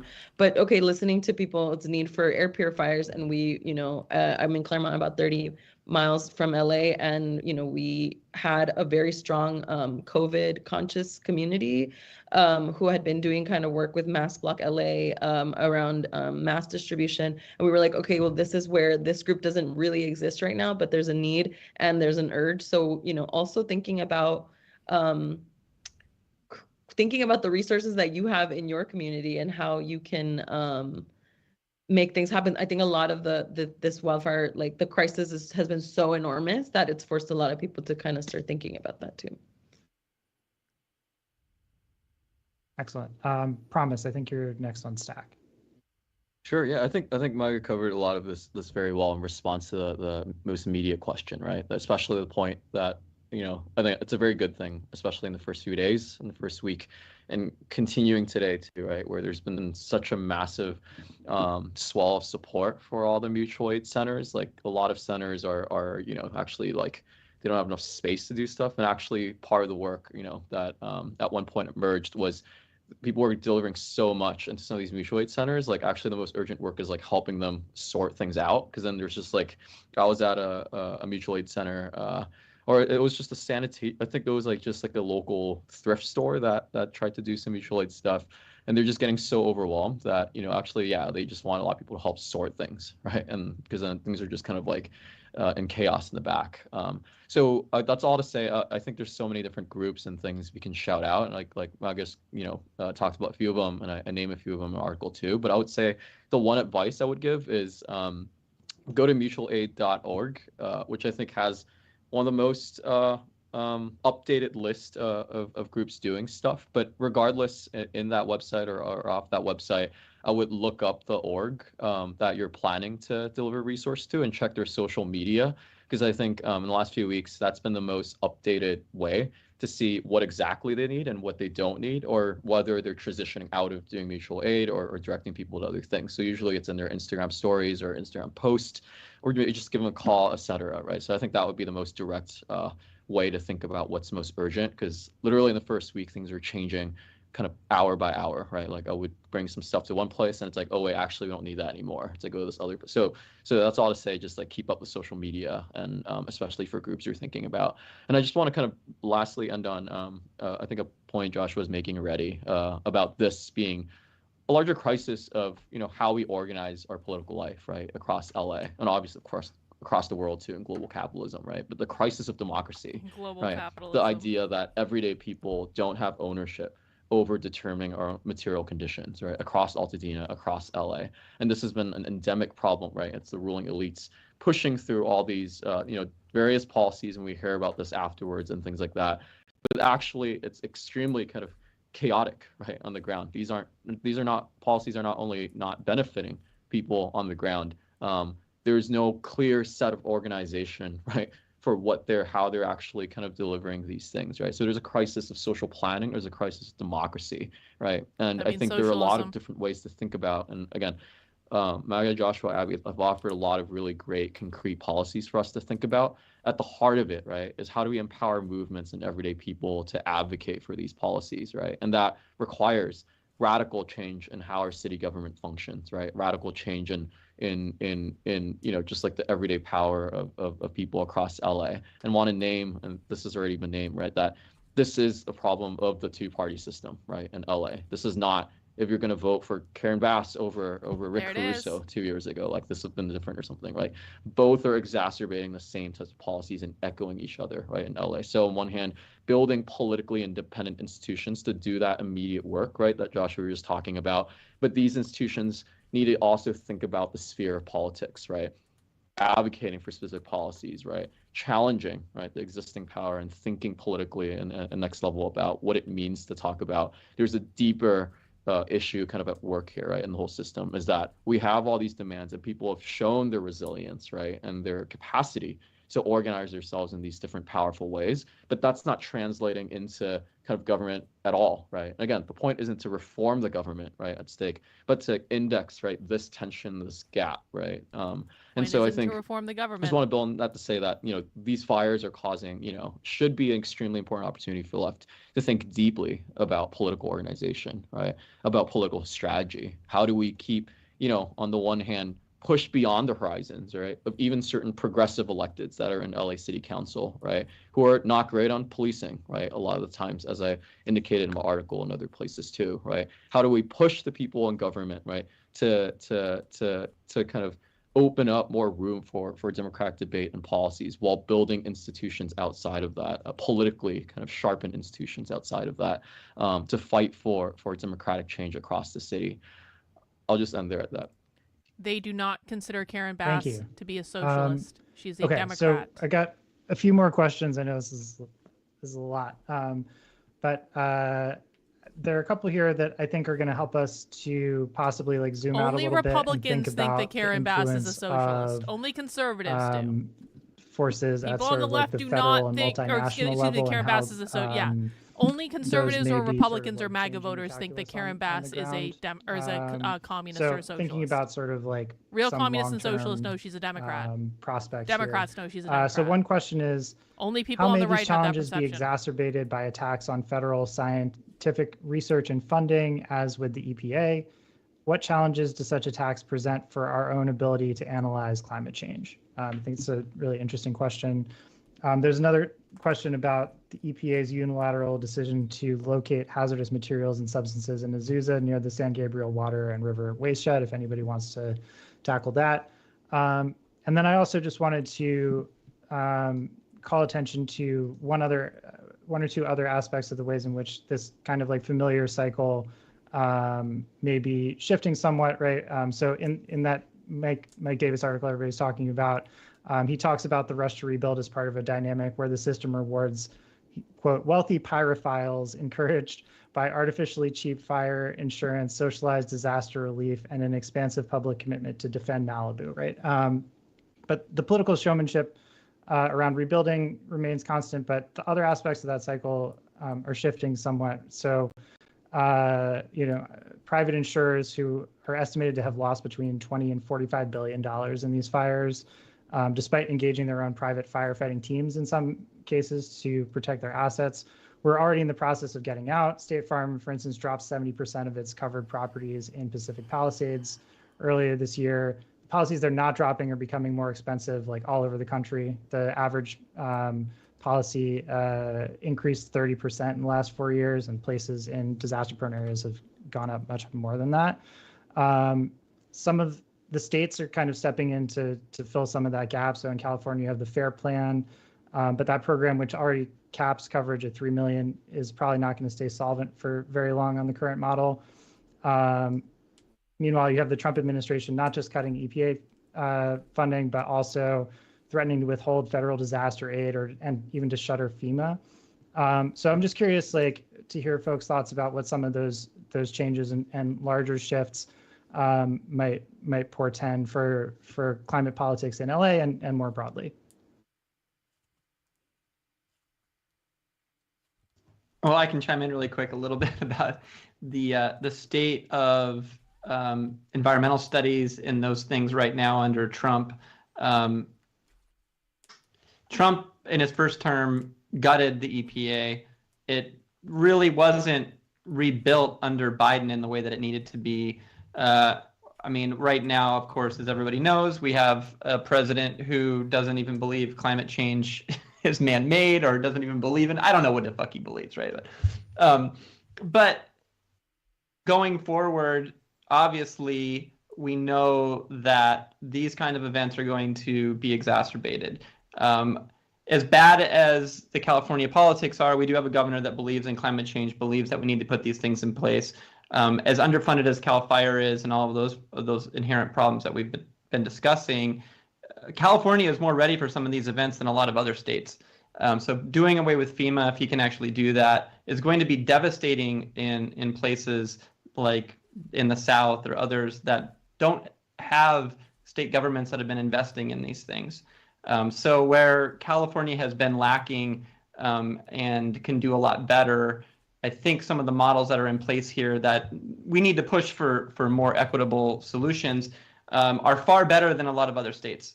And that's a reality, I think, that hopefully we don't learn the hard way at other places. So I think that we're in uncharted territory, not only with climate change, but with a government that is going to fail to respond to the crisis at hand. It's fun to be on these things and talk about it, overthrowing capitalism and all of the problems that are fueling this thing, and those are all really important to address. But on the ground, the impacts of these things are going to disproportionately hurt those that don't have the resources. And I think it's our job on the left to build solidarity with communities that are underserved. And I think this fire is an example of that. So regardless of what the EPA ends up doing, moving some of its remediation materials to Azusa, that's going to cause another problem. They're just moving the problem somewhere else, and that's going to have a domino effect. So we need to try to hold these agencies accountable as best as we can as well, and demand transparency, because there's been a tremendous lack of transparency, particularly with the air quality, and I think that's intentional. But I also think that it could produce really bad outcomes for a lot of people, especially kids. So we on the left, I think, need to demand transparency with the process moving forward as well.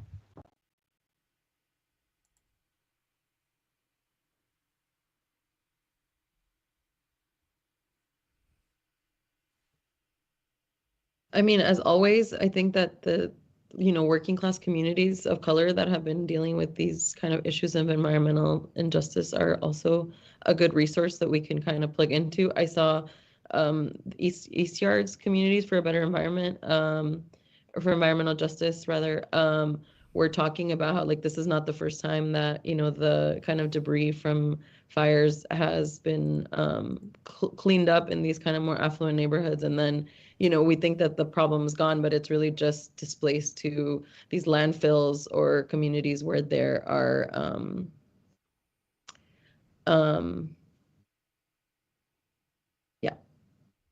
so follow East Yards.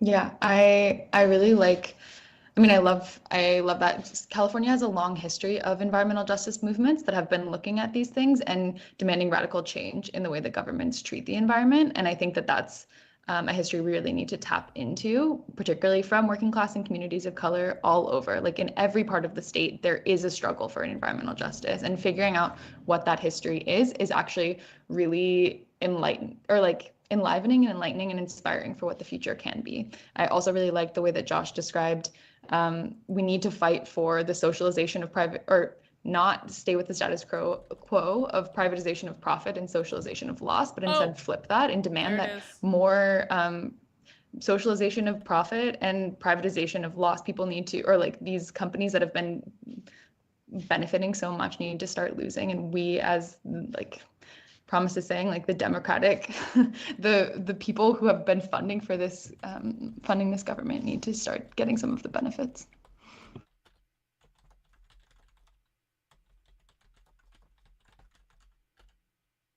Good. Yeah, nobody has said anything yet about making fossil fuel companies pay for the damage, but that's something that some folks are working on currently that seems like a good first step.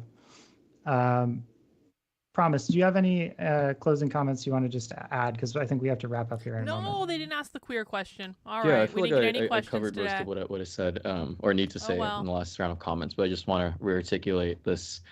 What I see, I feel like as, you know, again, as I talk about in the essay that I feel like the last few years or last decade is part of this long rebuilding, very uneven rebuilding of the LA left, right, across different movements, whether it's, you know, the UC strikes, Palestine solidarity, right, the solidarity of unhoused communities, tent organizing, right, and now I feel like the fires were kind of reaching an interesting milestone, right, in LA, and part of this longer rebuilding that, you know, this rebuilding is not guaranteed, right? And as I tried to say, there's an explosion of interest and a demonstration of growth that of mutual aid that testifies to the growth of the left in the last few years.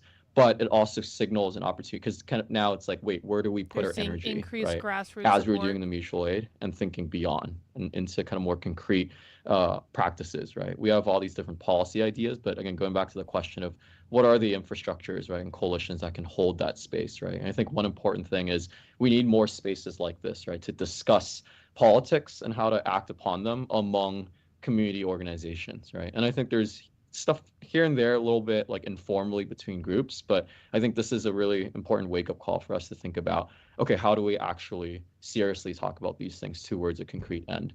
I talked about how there have been various efforts in the last couple of years shouting out, you know, the Municipalist Los Angeles for All project, BLM LA's idea of a people's city budget.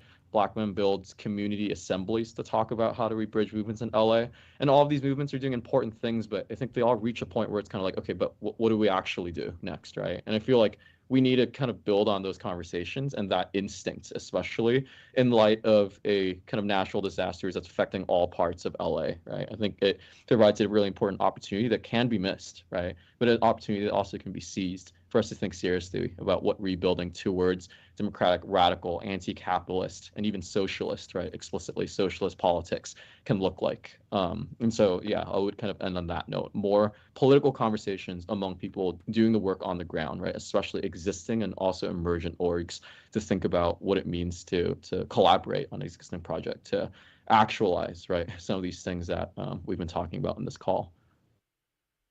Yeah. All right. Well, I think you couldn't have written up a better close this conversation. So I just want to, on behalf of Spectre, extend my thanks again to the panelists for this really enlightening discussion.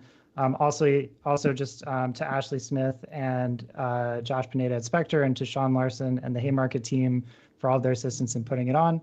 And finally, to everyone who tuned in for your interest and engagement, please remember to subscribe and donate to Spectre if you can. The links are in the chat, and I believe we're also providing some links to some of the organizations discussed here in this forum that are currently providing support to Angelenos who've been displaced or otherwise harmed by the fire. So please take a look at those links, and we hope to see some of y'all again soon for the next one. Take care. All right. Well, I guess that's the end of the stream. I mean, not a lot of fireworks today, but I will say, like, there was a lot of saying the quiet part out loud, wasn't there? I mean, they said over and over and over again, capitalism caused this, capitalism caused that. Another thing is that they were talking about, in terms of rebuilding, they're talking about not allowing private developers to rebuild, but instead basically commandeering the land and building public housing on it, because that's one of the things they want to do.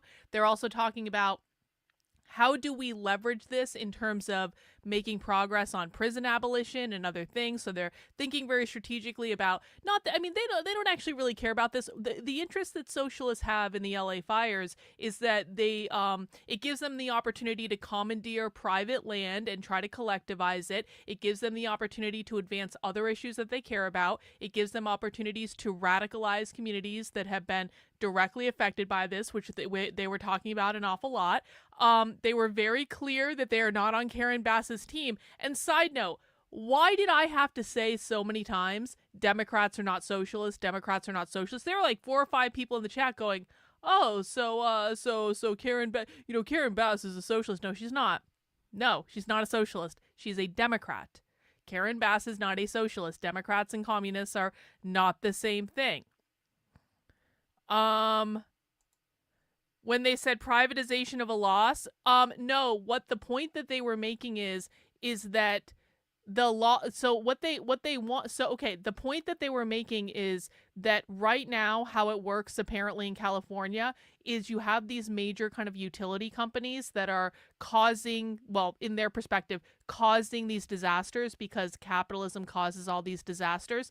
What they're saying is when one of these utility companies causes a disaster, the loss is privatized. Excuse me, the loss is socialized. So what they do is they put limits on the amount that the utility companies have to pay, and they say basically the taxpayer will pick up the rest. So the loss is socialized, whereas any gains are privatized. What they want to have happen is that the companies that they believe caused the problem in the first place are held fully accountable so that the loss is not socialized throughout the entire community. So that wasn't a Freudian slip. They said exactly what they meant. Yeah, it's like they want to go after the businesses because they believe that the businesses are the ones that caused the fires in the first place, essentially. Overall, I think it was a really good point of view of what their perspective was. Does anyone have any questions about anything you heard in the presentation? Or what? It was a pretty clear day. They said the word capitalism a lot. I loved that when they, yes, exactly. I almost forgot about this. They said at the beginning that the Jews owned the water supply and it was the Jews' fault that they didn't have water. And I was like, oh, that's, we don't allow anti-Semitism on this channel. I'm just saying that maybe they were being anti-Semitic, which of course we disavow in all of its forms, but it was still funny, okay? But we disavow it because it's wrong and bad, but it was still funny. But I thought that was a really good introduction to what they believe on this topic. I'm glad we took the time out to watch it. A little lackluster. I wish I hadn't had to say so many times that Democrats and socialists are not the same thing. I really hope that we get over that mountain at some point and people can all get on the same page and understand that these are two different groups and stop listening to the people who tells you that they're the same thing, because they're not. Promise is a problem. We need to look up Promise. Promise, I think, is a Maoist. He's from China, and he's like in all these leftist circles. We need to look him up. We also need to look up MAGA. Can you believe her name was MAGA? Promise mentioned something about muscle memory solidarity. Well, solidarity, which is what you see when you see the fist. Solidarity just means that they are in community with all the other people affected. They're all, it's like we're all oppressed by the evil capitalist system, so we all have to care for each other as we care for ourselves. I've never heard specifically muscle memory solidarity, but I think what he's getting at is like you're putting the community first, the collective first, as like your instinct. You're creating a muscle memory to do that rather than going and privatizing. So just worrying about yourself, because when you're when you're in solidarity, you are not just yourself, you are part of the collective. So I haven't heard that specifically, but I think that's what it means. Bot's already found Promise on Twitter. That's a good thing. Let me pull that up, Bot. Thank you for that. What do you mean, why there? They want the entire United States to be socialist. Why not? It's going to be everywhere. They want it everywhere. So why not there? Like, they're going to have to redo it eventually. Does anyone have any other questions? Yup, Adrian says solidarity means the needs of the collective come before the needs of the individual. Indeed. Well, pretty lackluster stream, guys. That's all right. Now, I will actually be back tonight. I'll be streaming again today. But it's not going to be about politics. It's going to be about spirituality and stuff like that. So later tonight at 9 p.m. Eastern Time, we are doing Disenrage with Jennifer, where we will be talking about the Akashic Records. That's our kind of like nice little spiritual break show that we do on Tuesday nights at 9 p.m. If you don't want to do the spiritual stuff, you don't have to. It's just something fun that we do.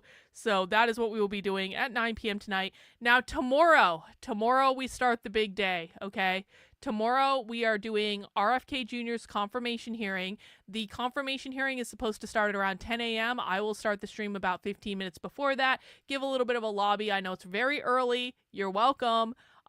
This is day one of his confirmation hearings. There's supposed to be 2 days, but we will not be watching the second day because on the second day, we will be watching Kash Patel. So it's going to be RFK Jr. tomorrow morning around 10 a.m.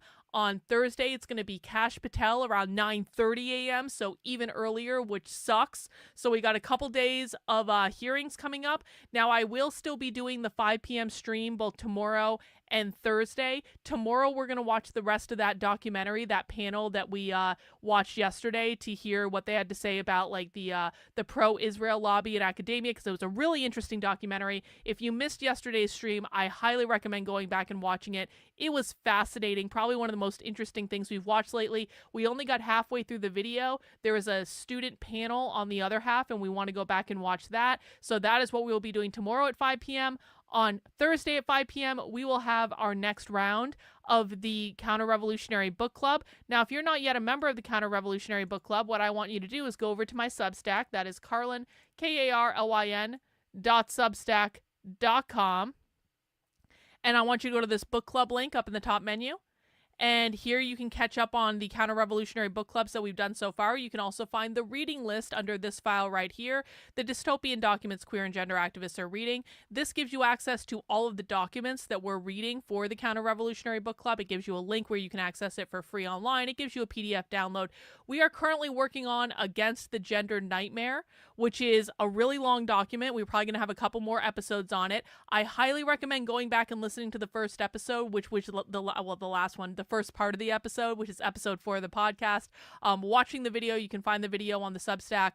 I actually have the video. If you go into the podcast episode, you can subscribe to the audio podcast, but if you go to the Substack, you can actually access the video of it as well if you prefer to read that way. Whatever is clever, but we will be reading the second part on Thursday at 5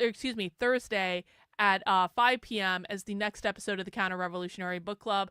And yeah, then we have Sophie on Friday. It's going to be a big week, guys, but that is all I have for right now. I'm going to take my leave. I hope you all enjoyed the show. If you have questions, let me know in the comments. Let me know on Twitter, all that stuff. I'm happy to answer them. But I'll see you guys in a couple hours. Take care. Have a good rest of your day. We'll see you soon. Bye.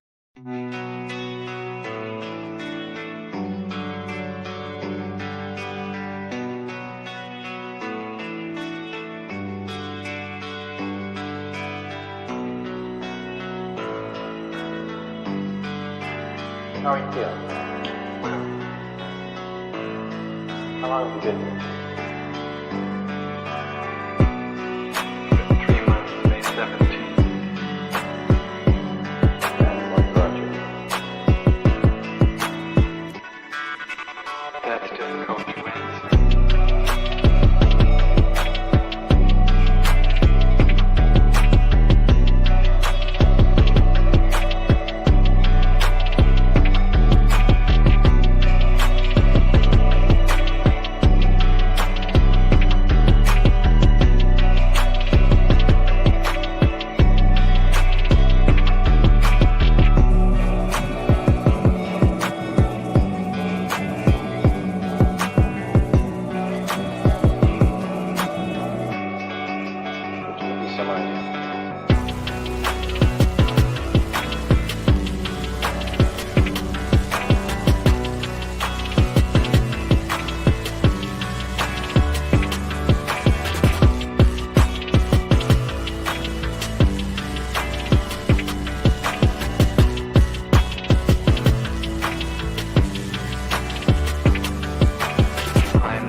What do you mean by that?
how is it that playing the piano for people has eventually resulted in your being here in the hospital?